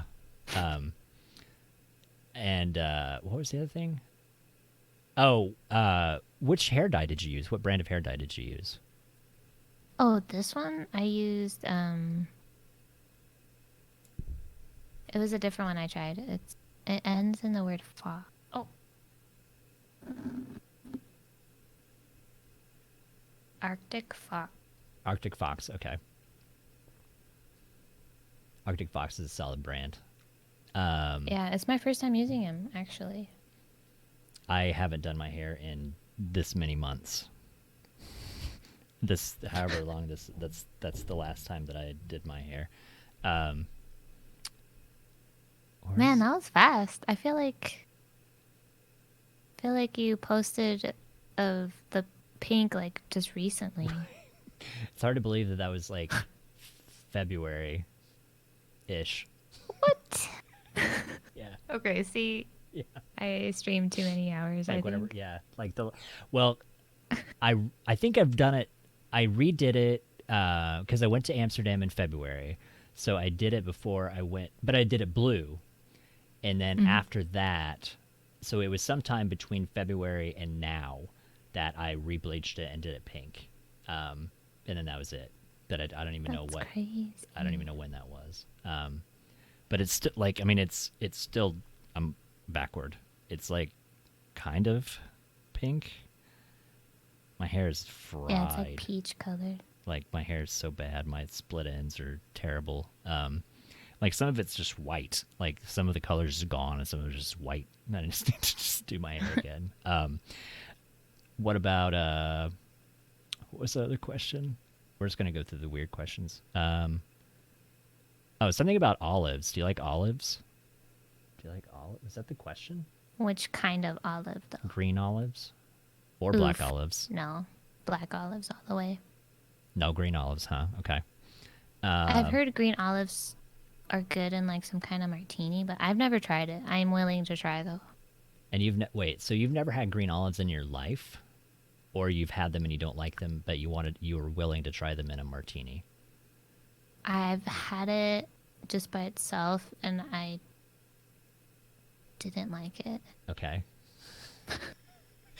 I That's an Oklahoma boy thing that I'm like, how have you not had green olives? That's where I'm like, what are you talking about? You've never had olives? I have. I just, from, I guess how I've tried green olives, I think I prefer the black Okay. olives better. I like black olives better. Like, black olives are amazing. What about, what else they have?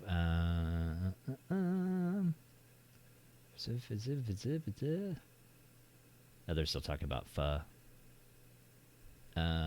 Olives are a must on a muffaletta sandwich. Okay. This reminds me of the time where there was like some random person in chat saying, mustache or no mustache? I was like, I don't know. And they're like, okay, I'm out. Because I don't know if I gave them the wrong response or something. You don't know which one I they think wanted I to say. said no mustache because I don't know. And then they were like, I'm leaving. People, yeah. There's, yeah. I don't even know. Oh, there was a good quote. What was it? Because I don't even know that I know this one. What's the origin of your name? The origin of Marmellohh. Oh, And which I believe it used to be Mars Attacks? way back when. Because I still just prefer to call you Mars. Yeah, that's Marmellohh is more fun in the mouth, but Mars was easier. Marmello is half of my first name and half of my last name. And I just put them together. Okay. And it sounds like marshmallow, which makes it does. fun. Obviously. Nidix said he can even tell you that guy's nickname. Oh, is that about the mustache guy, maybe? The mustache guy. I don't even remember. That's crazy. Mars will look better without a mustache, obviously. Yeah, obviously. No. With a mustache, I looked better. Did you? I've always Oh, said wait. this. Did you do? You did like a Mario cosplay, didn't you? I did. And you had a mustache. Yeah, and it felt weird when I took it off. Did it feel? I- It felt like home when you had a mustace on. Did it feel right? I don't know if it's because I had it on for like that whole day, but when I took it off, I just like looked at myself. I'm like, this doesn't. No, I felt like I looked better with it. I kid you not. Would you think that a mustache would make you more make-outable if you had a mustache as a girl? I just feel like it gave me like a lot of character. Like That's just felt so that's plain not without answering it. whether you would be more make-outable if you had a mustache as a girl. Wait, what do you mean? Would you feel that people would want to make out with you more if you had a Oh, mustache? no, I think they would. I mean, maybe, but they'd be a little confused at first. Maybe. I mean, what if it was like a Freddie Mercury mustache? Like, I feel like that could work either way. No, it has to be like full on. It's gotta be like Mario mustache. All right. Yeah, full. Indiana Scones. Oh, Indiana Scones. They look like Murderface from Metalocalypse with a mustache. Oh, sorry. Nidix was asking your favorite anime, Oh my god. since they look up to you apparently. What? As a I don't understand the terminology. Something about as a weeb. Since she's a weeb, I look up. Oh, that you're a weeb that they look up to. Is that a good thing? Oh my god. What is your favorite anime? Maybe. top. What is your top choices of anime? Not you don't have to choose a favorite. Favorites are so difficult. What's your top groupings of anime that you would say these are a must watch series of anime? Castlevania. Okay, that's interesting. I thought Castlevania. When I saw Castlevania on Netflix, I thought it was more like I didn't know that it was a serious anime. That was the thought in my head. I was like, was that even meant to be I didn't realize that was meant to be a serious anime. That's why that was a surprising answer. Sorry. Oh, it wasn't surprising that it was Castlevania. It was just like I thought it was like a gimmicky Netflix thing. I didn't realize.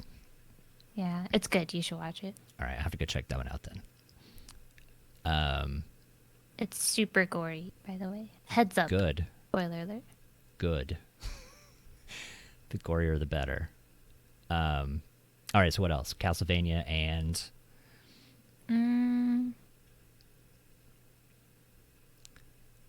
If I say, hi, Marmellohh, what anime should I watch so we can have conversations about anime? Let's say I'm a simp, and I'm like, what should I watch so I can pretend like I enjoy the things that you enjoy? What are the animes that you would then say, you should watch these? Castlevania and... I don't know if this counts as an anime. I think it does in a way. I'm always a diehard fan for Avatar: The Last Airbender. Okay. I think that counts. Okay, yeah. We can ask the judges. I know every Yes. line. They said, yeah. The judges said it's fine. Okay. It counts. And what else? Are you going to stick with those two? You don't have to name off 10 or anything if those are your go-tos. Yeah, go-to for sure. Have you seen Hellsing? Mm-mm. Well, let's pretend that you're a simp and you were talking to me and you wanted to simp for me. I would say you should watch Hellsing because it's about vampires and it's amazing. I don't even think I've heard of it. Really? It's older. Not old, but it's like it started releasing around, it started releasing in America dubbed in 2003, 2002. Hellsing is really good. I think it's actually on Hulu possibly. But there's a Hellsing original and then there's a Hellsing Ultimate, and they are slightly different. They both kind of tell the same story, but I prefer the original more so than the Ultimate. Do you actually hold on? I gotta show you something. I want to show you something from my nerd life.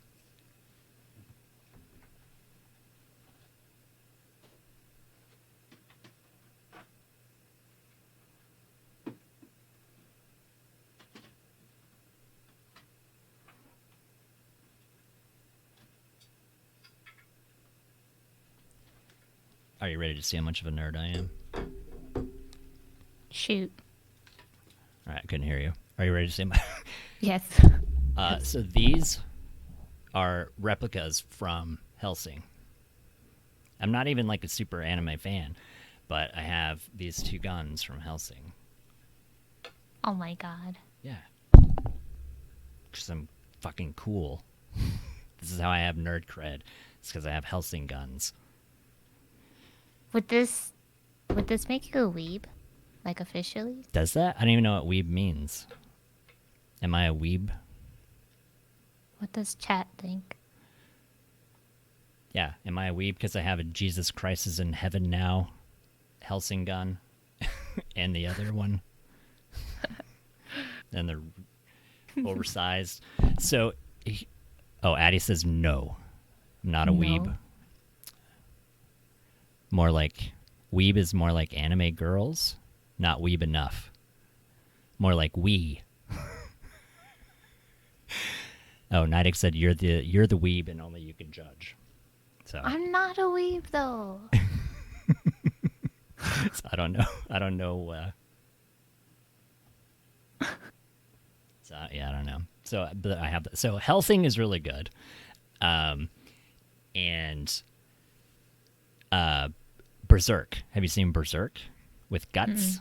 Okay, so that's also on your list now. Berserk is really good. And those are the only two that are a little like, I don't know, like I don't know what's considered mainstream stuff. Like maybe they're a little bit, they're not like a deep dive, but I think they're just like maybe that just like right outside of, here's what everybody watches and here's this. Like I think it's just on that edge, but Berserk is really good, and and Hellsing, and then you get into like Cowboy Bebop, which is obviously Cowboy Bebop is amazing. If you haven't seen Cowboy Bebop, and Trigun. Trigun was the other one that I really liked. Those are really about the only animes. You haven't watched Trigun either. Trigun is a little more. It's a little more anime. Like it's like Hellsing and Berserk are less, big eyes and like exclamation and things, But like Trigun is very much like overly, anime responses, like like the crazy eyes opening and like XI, like whatever there's probably a term for that, right? Whenever like emotional reactions that are like very cartoonish. Trigun is very much like that, but Hellsing is about a vampire, and it's really good. Berserk is about a guy with a really huge sword. Not a euphemism. It actually has a really big sword. And both of them are very gory. But yeah, those are really good. What else do we have? Is that, Cave is saying Hellsing is a weirdly non-weeb anime. I got one toe in the weeb woods. Okay. I got one toe in the weeb woods. I think it sounds like my kind of anime, though. Hellsing is good. Hellsing is like, you could like look up the trailer whenever we're done. It's like Abraham Van Helsing. I don't know if you know the Dracula story. Like Abraham Van Helsing was the guy that was fighting Dracula. So Hellsing, it's the Hellsing organization that it's a relative of the original Van Helsing, and they fight vampires. Like they're a secret government agency that fights vampires in England, and they have a pet vampire, and that's what you get, and then you go from there. But it's really good. Berserk is a long. What do they call it? Berserk is a slow burn. Berserk is it's a lot of like medieval, it's a like a band of rebels, or not rebels, mercenaries, like a band of mercenaries, and it's a lot of medieval fighting and combat and like gore and some like a little bit of like politics with kings and disputes between fiefdoms and such and whatever, and but it's the most of the story is like this drama between two characters that is a very dark, slow burn. That it's one of those. It's like 23 episodes, and it's one of those things. Like by the end of it, you're just like, oh my god! You're like, what the fuck is happening? Like it's one of it's really. It was like, no. This was not, and yeah. It's not like M. Night Shyamalan twist, but it's like, you're like, wow. I didn't see that happening. But yeah, so those are both really good. That's all I got. Hellsing and Berserk. That's actually how I felt about the show True Detective. I don't know if you've ever seen that. True Detective. I'm familiar with. Each season ended like, seriously, but really good. Yeah. What about Supernatural? Did you watch Supernatural? It's over. Are you really sad? I've never seen Supernatural. It's got two hot boys in it. Why are you not watching Supernatural?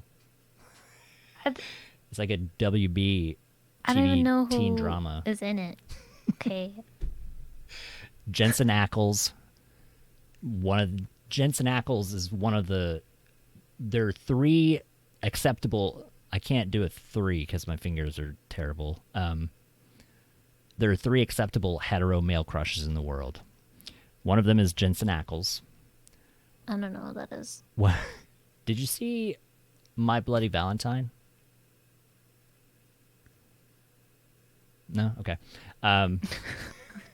That's the only other movie he was in. The other I one... feel like you're gonna dismiss me if I keep saying no. No, I won't. When you look him up, you're like, yeah, that's a handsome guy. Like, he's you know... Jensen Ackles. The other one is Fassbender, Michael Fassbender. Oh, yeah. Right?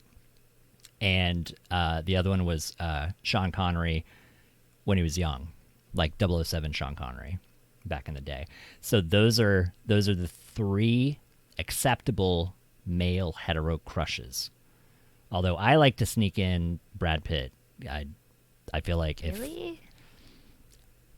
he's quite old now, but I mean, like, even as a warm-blooded straight American male, Brad Pitt in Fight Club was like, Jesus Christ, like that dude is like a dude. Edward Norton in Fight Club. Edward Norton also. I mean, he was pretty ripped in that movie too. But yeah, like I was just never a Brad Pitt person. I didn't want to like him in spite of people. right. I mean, I feel like it's like it's one of those. It's one or the other. There's not many people that like Brad Pitt's okay. It's like you like Brad Pitt or you just don't like Brad Pitt. I had a relative that would call him Brad Pitiful. I don't remember why. They didn't like Brad Pitiful. Wow. But yeah, Supernatural was good. It was like 15 seasons, just ended. But yeah, Jensen Ackles and Jared Padalecki. Jared Padalecki was in the remake of Friday the 13th. That came out in like 2001, 2002. Do you watch horror movies? That probably would make a big difference. Most of these references are all about horror movies. I'm just not too good with movies in general, but That's okay. not No, horror, I don't think. Do you like scary movies? Do you like scary movies? Sydney, do you watch scary movies? I don't, unless it's like a group type situation where it's a consensus to watch this movie. But for me personally, I don't watch scary movies. Are you a chicken? I don't like feeling scared. Okay. That's acceptable. I had this friend though that loved feeling scared, and she would laugh at like the scariest stuff. I don't understand. It's like that reverse adrenaline rush. It's like Yeah. it spits out whatever in your body. Indiana's imagine Fight Club with dudes with dad bods. That's true, yeah. Koba has thrown out Luke Evans. I feel like we've had this conversation before. Luke Evans, I don't remember who Luke Evans was. We looked him up and I was like, oh yeah. But I don't remember who that was. What else? I think that was all the things. That you don't like scary movies. You don't think Jensen Ackles is attractive because you don't I even didn't know say who I he is. don't like scary movies. I'm sensitive. Oh, then what is your favorite romantic movie? Do you watch romantic movies? What is your favorite rom-com? Romantic favorite rom-com. Oh, rom-com. Is it like I don't know, what do you people call it? Is it like The Notebook? Is that what people say? What Is that a rom-com? I don't know. Um, I always say my favorite love movie, my love story, love movie. Koba, I said you people, and I didn't mean to say you people. It's not what I meant. My favorite love story is the movie Closer with Jude Law and Julia Roberts. never heard. I don't think I've ever seen it. You should watch it. It's awful. Natalie Portman's in it. She's amazing, and it's like the most. It's like a backward love story, but it's like a real life love story. When you watch it and you're like, I can relate to this. This is what real life is like. That's why I enjoy it, because it's like it's not really a love story, but it is a love story. Anyway, I'm cutting. Sorry. Yeah. Yours is. I think it would be Life is Beautiful and Amelie. Okay. I'm not seen either one of those. Familiar with. Life is Beautiful is not like, it's like about cute love and stuff, but not really. It's like half really awful like life stuff and then half like love. Okay. I'm gonna watch it and I'll report back to you. Okay, just brace yourself for like serious depression though.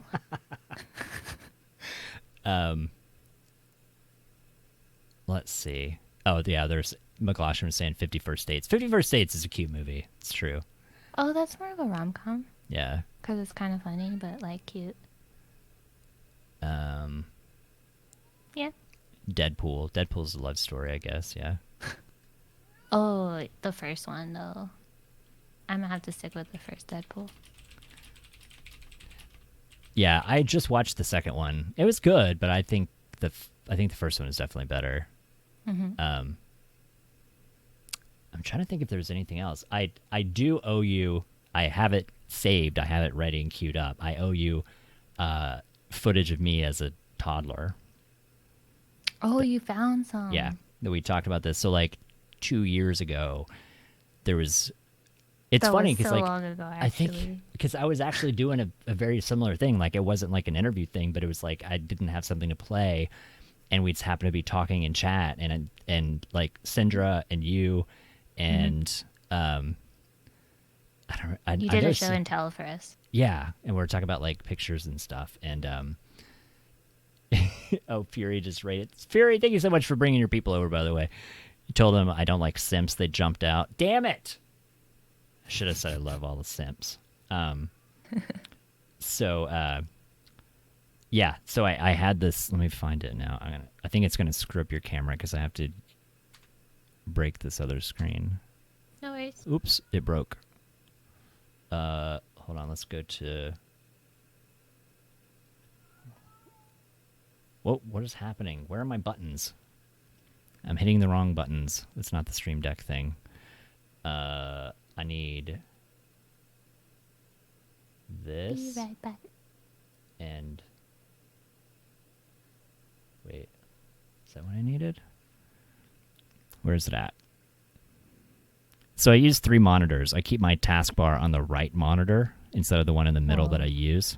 And so that means I have to look over whenever I'm doing this because I'm looking at the other screen. So, yeah, so the conversation was, I don't even remember how it came up, but it was something about we'd just gotten, my parents just gotten old footage transferred to digital. And I was looking through some of it. And there was some conversation of like, that they needed to see some of this, they needed to see me as a baby toddler. And I was like, next time you come in and you ask me and we'll do this. And then it never happened. Never. Never. Do you hear my cat yelling at me? He's yelling because he needs attention. So Syndra mentioned it. I don't know. It was like a month ago. She said something about it, and it made me laugh. And so I dug it out just for you. Let's see it. Is it playing right now? Because it's just a black Oh, screen. no, not yet. Oh, okay. That's me. Wait for it. Wait. Oh my god. I know. That's me. I had blonde hair, too, when I was a baby. Look at my... Oh, yeah. It's super dark right now in comparison. Holy cow. Oh my god. This is so, like... Yeah, old. Old as shit. I don't know what's up with my clothes don't fit it looks me. like you put a filter, like, on Instagram. Oh. Yeah, no, that's how shit looked back then. Apparently, I really wanted that cat, and the cat ran away. That's so cute. I still don't know what's up with my off-the-sleeve look. It's a look. It's a look. People do it all the time. Yeah. Do I look the same? Yes. I was super happy about something there. There's also no sound in these videos, so there's no telling what kind of noises I'm making. Oh, like the sound didn't go through to the digital? Right. Well, Like because there was no, on 8mm, it was just film. There was no audio. I figured out what I was doing here. There was another video where I'm holding the hose, and the hose was hooked up, and I was drinking water from the water hose. So I believe in that scene of this movie that I'm trying to figure out why there's no water coming out, why I can't drink it. That's adorable. Man, nobody has footage like this, and it looks so clean, but like cool filter type thing. Look, it's retro. It's very retro. Oh. And apparently I know how to use gates. Man, they're putting you to work. What's happening? I don't even know what I'm doing. Like, it's so funny. Like, I'm pretty sure this is still my parents still live in the middle of nowhere in the country. And I don't know if this is the same area. Like, some of it looks familiar, but there's a lot of stuff that doesn't look. Yeah, there you go. There's the hose thing. I guess I figured out that I can drink from it. Also, I think different shirt. I think I still have the off the sleeve thing going on. I don't know what that's all about, but super fascinated with the water. But yeah, my hair is super blonde when I was young. Yeah. And that's where I was eating mud, apparently. Oh my god. And Wow. I looked super happy about it. Were we actually eating it? I don't even know. It's all over my face. I can only assume that I must have had it in my face since it was all over my face.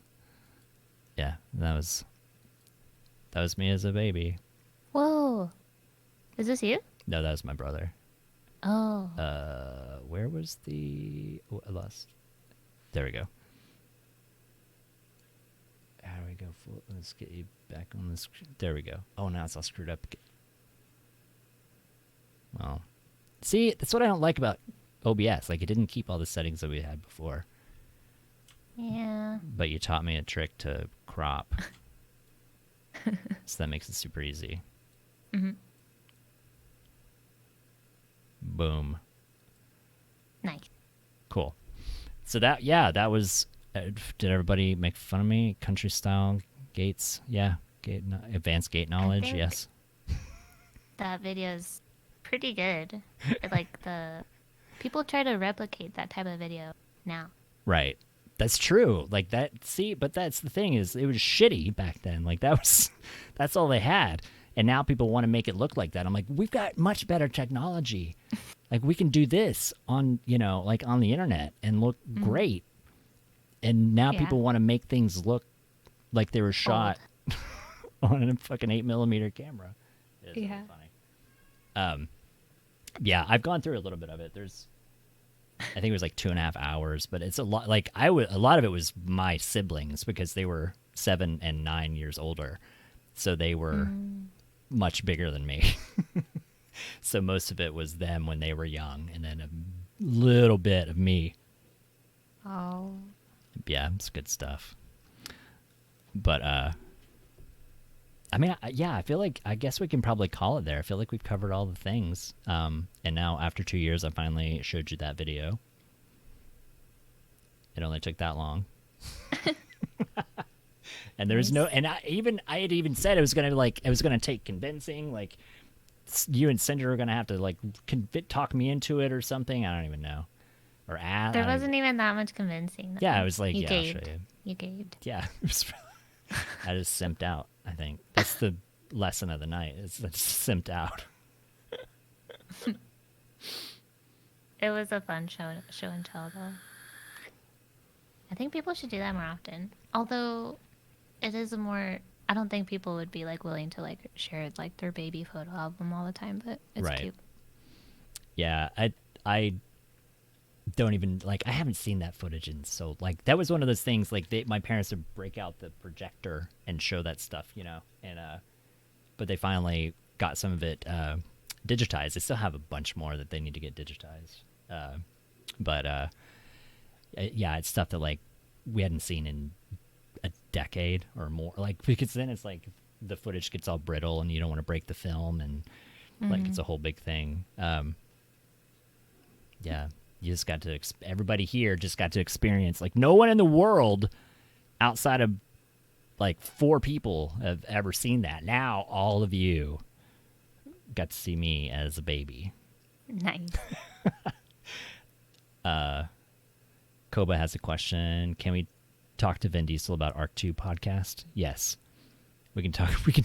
Absolutely. We would reach out to Vin Diesel, see if we can get Vin Diesel on, and we will definitely talk to him. Yeah, Arc 2 is going to be a thing. Last video game question. Is there any games that are coming out that you're excited about?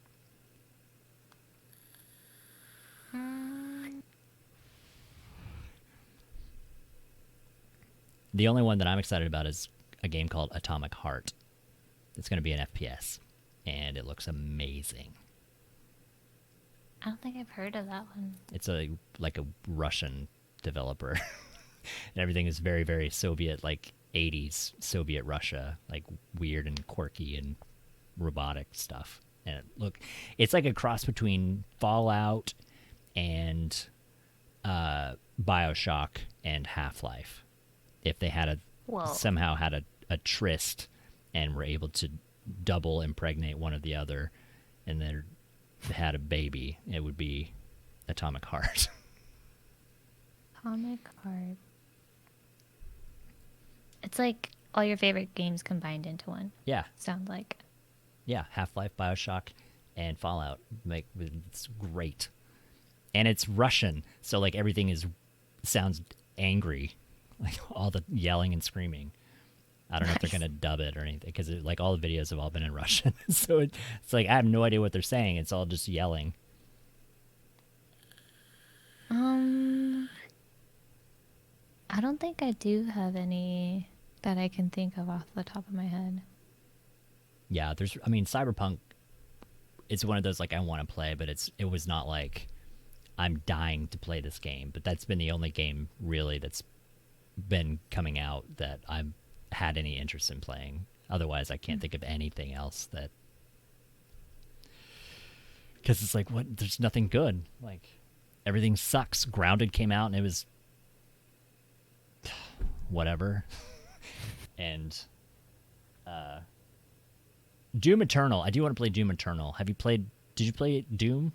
The Doom 2016? Doom is really good for. It's kind of that was a good example. It's kind of an arcadey, or not arcadey. It's kind of a console-y FPS. Yeah, I've actually been dying to play the one that just came out, but I think it's on Xbox Game Pass for PC. If you subscribe to that, is it? I was going to buy it because it was on sale for Black Friday, and I forgot and didn't buy it. And then I just saw that it was on Xbox Game Pass. I don't know what they call it, Game Pass, Microsoft Game Pass or whatever for PC.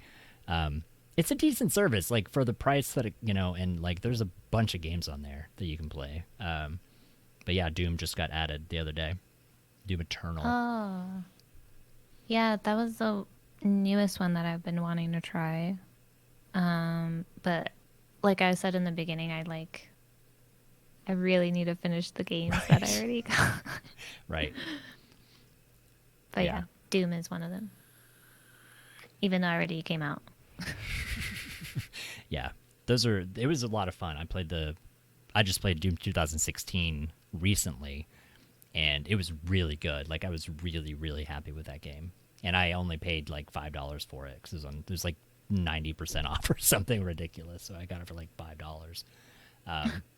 It was worth every penny. But yeah, the new one, Doom Eternal, was on sale for like $20 or $15 or something, and I was going to buy it and I forgot, and then it was $60 again. So it's like, but then I saw it on Game Pass, so I'm like, I can play it for free on Game Pass. I'll have to remember that. Yeah. But I think that was it. Was there anything else? Anybody else have any other questions? I think we asked all the food questions. We asked all the... I don't think there's anything else. We're talking about film grain. hope that's mud that I was eating. It was mud. It was mud. I mean, yeah, Vin Diesel from Koba. Gotta try out Cyberpunk. Yeah, dude, Cyberpunk, you can customize your genitals in Cyberpunk. Yeah, you can customize your everything. Your eyeballs down, your hair down to your genitalia. That's super custom. Yeah. I didn't know that. I'm going to spend like 3 hours customizing my character, I'm sure. That's why I would hesitate to stream it, because I'm going to be like, I just want to customize my character. That's all I'm going to do is change my hair color and the way your face moves and whatever, and your lips and everything. All the things, customize all of it. And it apparently has, which I thought was cool, it has like a streamer filter. We can like turn on clothing and like turn off copyrighted music and stuff, so you can stream the game without I heard about that. all the worries. Sirius Black said the PP flaps when you're customizing it. Oh, good. I do know, yeah, you can choose to have nipples or not have nipples. I know it's like on or off for the nipple customization. You can't change their colors or make them blue or anything. Oh my god. It's just on or off. How are people able to stream this? I don't know. I guess maybe they like are very careful of what they're showing. I don't know. Yeah, because that would be even the trailer, like the first gameplay trailer, was like just a naked girl in a bathtub, and I'm like, no one can play this on stream. But I mean, they talk like it's okay. Like, Twitch, I think, allows artistic nudity in a game, as long as it's not like gratuitous pornographic nudity. I think it's acceptable if it's artistic nudity, but I usually don't push that. Like, I have a filter that I use, like a whiteout screen whenever something, like when I was playing The Witcher, like something would come up and I'm like, push this button, hide that. I don't know what that's all about. But yeah. I thought there was like a whitelist of Twitch OK games to play, and then like if you don't play them or if you fall out of that, you're like likely to get banned. Or yeah, I know there's a list of games that you're not supposed to play. And it's not very many. Surprisingly, not very many. It was like a dozen, maybe 24 games that are not allowed to be played. And it seems like it would be a lot more, but it was like genital jousting and like house party and there were some that it was like, even reading the titles, you're like, yeah, I could see that you probably shouldn't play that game. But it surprisingly a very small list. But yeah, I mean, because like The Witcher shows a lot of nudity. People play The Witcher all the time. And I can't really think of anything else that, I mean, The Witcher was probably the most adult game that I've seen recently. I can't really think of anything. I mean, I guess Ark does have nudity, and like Rust, I think, has nudity. Does it? I think like their characters, like I think it's like with Ark where you can choose to be naked. Your character can be naked. Or they but there's they can like mask no it. nips or anything. I think they can turn it off. I think it's because like I know with Ark, or no, I'm sorry, not Ark. Conan. I'm thinking of Conan Exiles. Yeah. That's right. Sorry, Conan Exiles. You can turn it on or off, and I think like Rust, I think, is the same way that a lot of that you can. Yeah, it's a thing. But anyway. Yeah, I guess we can wrap it up. I think I've kept you long enough. I appreciate you coming on. I know we've talked about this for a long time, and I'm glad that we finally were able to get it done. And now we know you better as a streamer and a person. We know that you like black olives, not green olives, and that you are indecisive about ramen and pho. Yes. That you don't really Deeply. know. Also, there's a new Tech 9 song called I Don't Give a Fuh if you're a fan of Tech9. He's an amazing rapper. I haven't heard about this. Are you familiar with Tech9 at all? It's been a while. I have heard of them. Okay. Yeah. Yeah, there's a new video, and it's in a pho restaurant of him saying, because it's I don't give a pho, and it's like his face in a bowl of pho. It's like, Nice. it's great. You should watch it right away. It's really good. I think we covered all the things. Favorite alcoholic drink? It's your last question. Whiskey sour. Whiskey sour, good choice. I started off with All the whiskey way. sour. Sounds really good now. Favorite candy? Smarties. Okay. Looking at my desk and making sure there's nothing that I'm your favorite things are usually close by, so I'm like, is there anything else? Android or Apple? Oh my god. That's not fair. That's not fair. Mm-hmm. It's Apple, isn't it? I have an Apple. Yeah. Girls use iPhones. But it's just a phone. It's just a Girls phone. use iPhones. iPhones are for Okay. girls. That's the most sexist thing I'm going to say tonight. Is iPhones are for girls. If you're a boy and you have an iPhone, get an Android. I'm just kidding. No, get what works. Like, that's really what it was to. I just got I got a new Android. I got a Pixel 5, and I'm super. I'm not invested in the Apple sphere.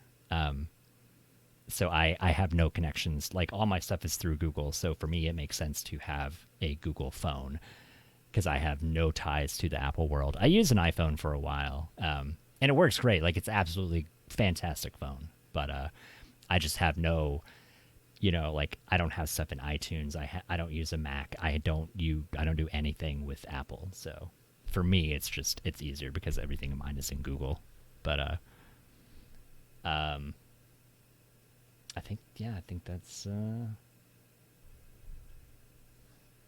McGloshin has an iPhone. Shit, I can't. McGloshin's a badass, so he can have an iPhone. Yeah. Yeah. All right. Well, thank you so much for coming by, and I'm Thanks for assuming you don't having me. care that if this goes on YouTube. No. Okay. I just have to ask, just to make sure. I was like, we didn't really talk about anything controversial. Every once in a while, things will come out and it'll be like, maybe we shouldn't put that on YouTube. I'm sure, like, in 10 minutes, I'm going to be like, fuck, I forgot to ask about things, but we covered your name. We covered the don't be a dick in chat. Don't pretend that streamers are prostitutes because they're not. Yes. Don't say creepy things in chat. Don't ask for pictures of feet. Don't be weird. Don't be weird. Moderate, superficial compliments are acceptable. Then don't be creepy. And yeah, I think that's it. That's all. We learned everything. That's all we needed to know. I feel like that's everything. Also, did you see this, by the way? So Indiana Scones and his lady sent me this, and it's this adorable. Oh. It's like, I don't even know That's what is it, handmade? like, stitched? Is it? I don't know how this stuff works. Yeah, it's all like, it's a heart brain. It's not a butt. It's not a butt. That's Yeah. really cute. I thought it was, yeah, and I found this perfect place, like, to hang, because I was like, I wish I could show this off and, like, have it somewhere. And then I was like, I can hang it right here, and you can see it all the time. Embroidery. It's an embroidered, it's embroidered. She did it all by, Nice. Xenomorph did it all by hand. It was all hand done. Wow. See, that needs to be right there. Damn it. See, that's so authentic. I like it. Oh, Apparently it You wasn't dropped in the... Gotta be smarter than gravity. Oh, wait, what? How did I... Yeah, no, that's right, Okay, got it. Just don't touch it again. There That's we super go. cute. normally there's like streamers that hang their plushies off their mics, but that's super cute. Yeah, see, I think mine is better than everybody else's. Agreed. Demon Slayer made you a command in Oh, my chat. Caster World's best StarCraft 2 player and occasional cosplayer at twitch.tv/Marmellohh. thank Done. you. Mars. Yeah. Nice. Well, thank you again. I'm just going to keep saying that. Thank you for coming on. I appreciate it. I'm glad that I finally convinced you. I finally wore you down after months and months of like, you should come on the show. You should come on the show. You should come on the show. Thanks for having me on the show. Yeah, it's been fun. And yeah, so everybody can find you at that link right there. Obviously, everybody here already knows that. You also have a Twitter. Are you active on Twitter? Do you do something? I mean, Is it the same spelling? Same? yeah. I used it earlier, but I like copy pasta. I looked it up. I was like, is this you? Yeah. Had to make sure it was, because Twitter will, if I Twitter will add it in, and I was like, I'm pretty sure. And then I double checked, and it's like, yeah, that's and Instagram. You said, okay, same thing, right? Yeah. Okay, Same name for everything. there you go. Instagram, Twitter, and here on Twitch, all the things. So yeah, if you're not following her, if you're one of my people and you're not following her, fix your life. Do that. Fix your life. Fix your life. Get your shit together. I have a cat. Hold on. Hey, Mochi. I was gonna say, what's behind you? It looks like a Chewbacca cosplay. It's a Chewbacca backpack. Look at this cat. Oh. Look at you. What are you doing? Oh. This is my niece's cat, Mochi. Why are you trying to escape? You need to be cute. Siamese? Yeah. You're so sweet. What are you doing? Why don't you love me? What are you looking at? He's escaped. Like, they don't get along with my cats yet. She has 3 of them. And this one escaped, I think, whenever she walked out of her room. But the other one, there's a black one that has fucking 7 toes on each foot, and it's weird. Like, and I'm not even kidding. It's like she has like 2 thumbs, and then like a dew claw and like 5 other fingers. It's ridiculous. Like, she looks like she has chameleon feet whenever she walks, like the weird little like pincher feet. Yeah, it's creepy. You should get a command that says show feet, and it'll just be a picture of that cat's feet. I'll send it to you too. I'll send you a picture of the feet that way. This is a brilliant idea. That's a good idea. I'm gonna send you a picture of that cat foot, and then whenever somebody says, you can send them. It'll put a link, and then they can click it, and they'll be like, "The fuck." They'll get all mad about it. Unfollowing. This is a Unsub. brilliant idea. I love it. Also, so this last thing I want to throw out. Wait, no, that was steps. I'm getting my mother a health watch, with like heart rate stuff. And I thought that it said it's counting steps, I guess, for me flapping my arms around. Wow. It says I've taken 170 steps. I was trying to say Is that true? No, I've just been sitting right here. I haven't done any steps. I've done 0 steps. I was trying to see what it said my heart rate is, but it doesn't show my BPM. That's what I was going to see. But I thought it was saying my heart rate. I thought it was saying my heart rate was 170 beats per minute, and I was like, that's not accurate. But then when I saw it said steps, I'm like, oh, this joke is not funny anymore. So, yeah. Well, thank you again. It's been a pleasure. Are you streaming tomorrow? Obviously. I'm not sure. I normally try to keep the weekends off, but every now and then I'll either play Sunday or Saturday. Cool. So then, not this weekend, because it's Friday. So Monday For sure. And watch Marmellohh play games, regardless of what they are. Just go and hang out. And that's like that's what you need to do with your life. So, thank you so much. I hope you have a good night. You too. It's thank like you. 1:40 in the morning for me. Hopefully, I Oh, didn't keep snap. you up too late. No, it's all good. Okay. Have a good All right. night. See you later. Bye. I'll talk to you soon. Bye bye. All right.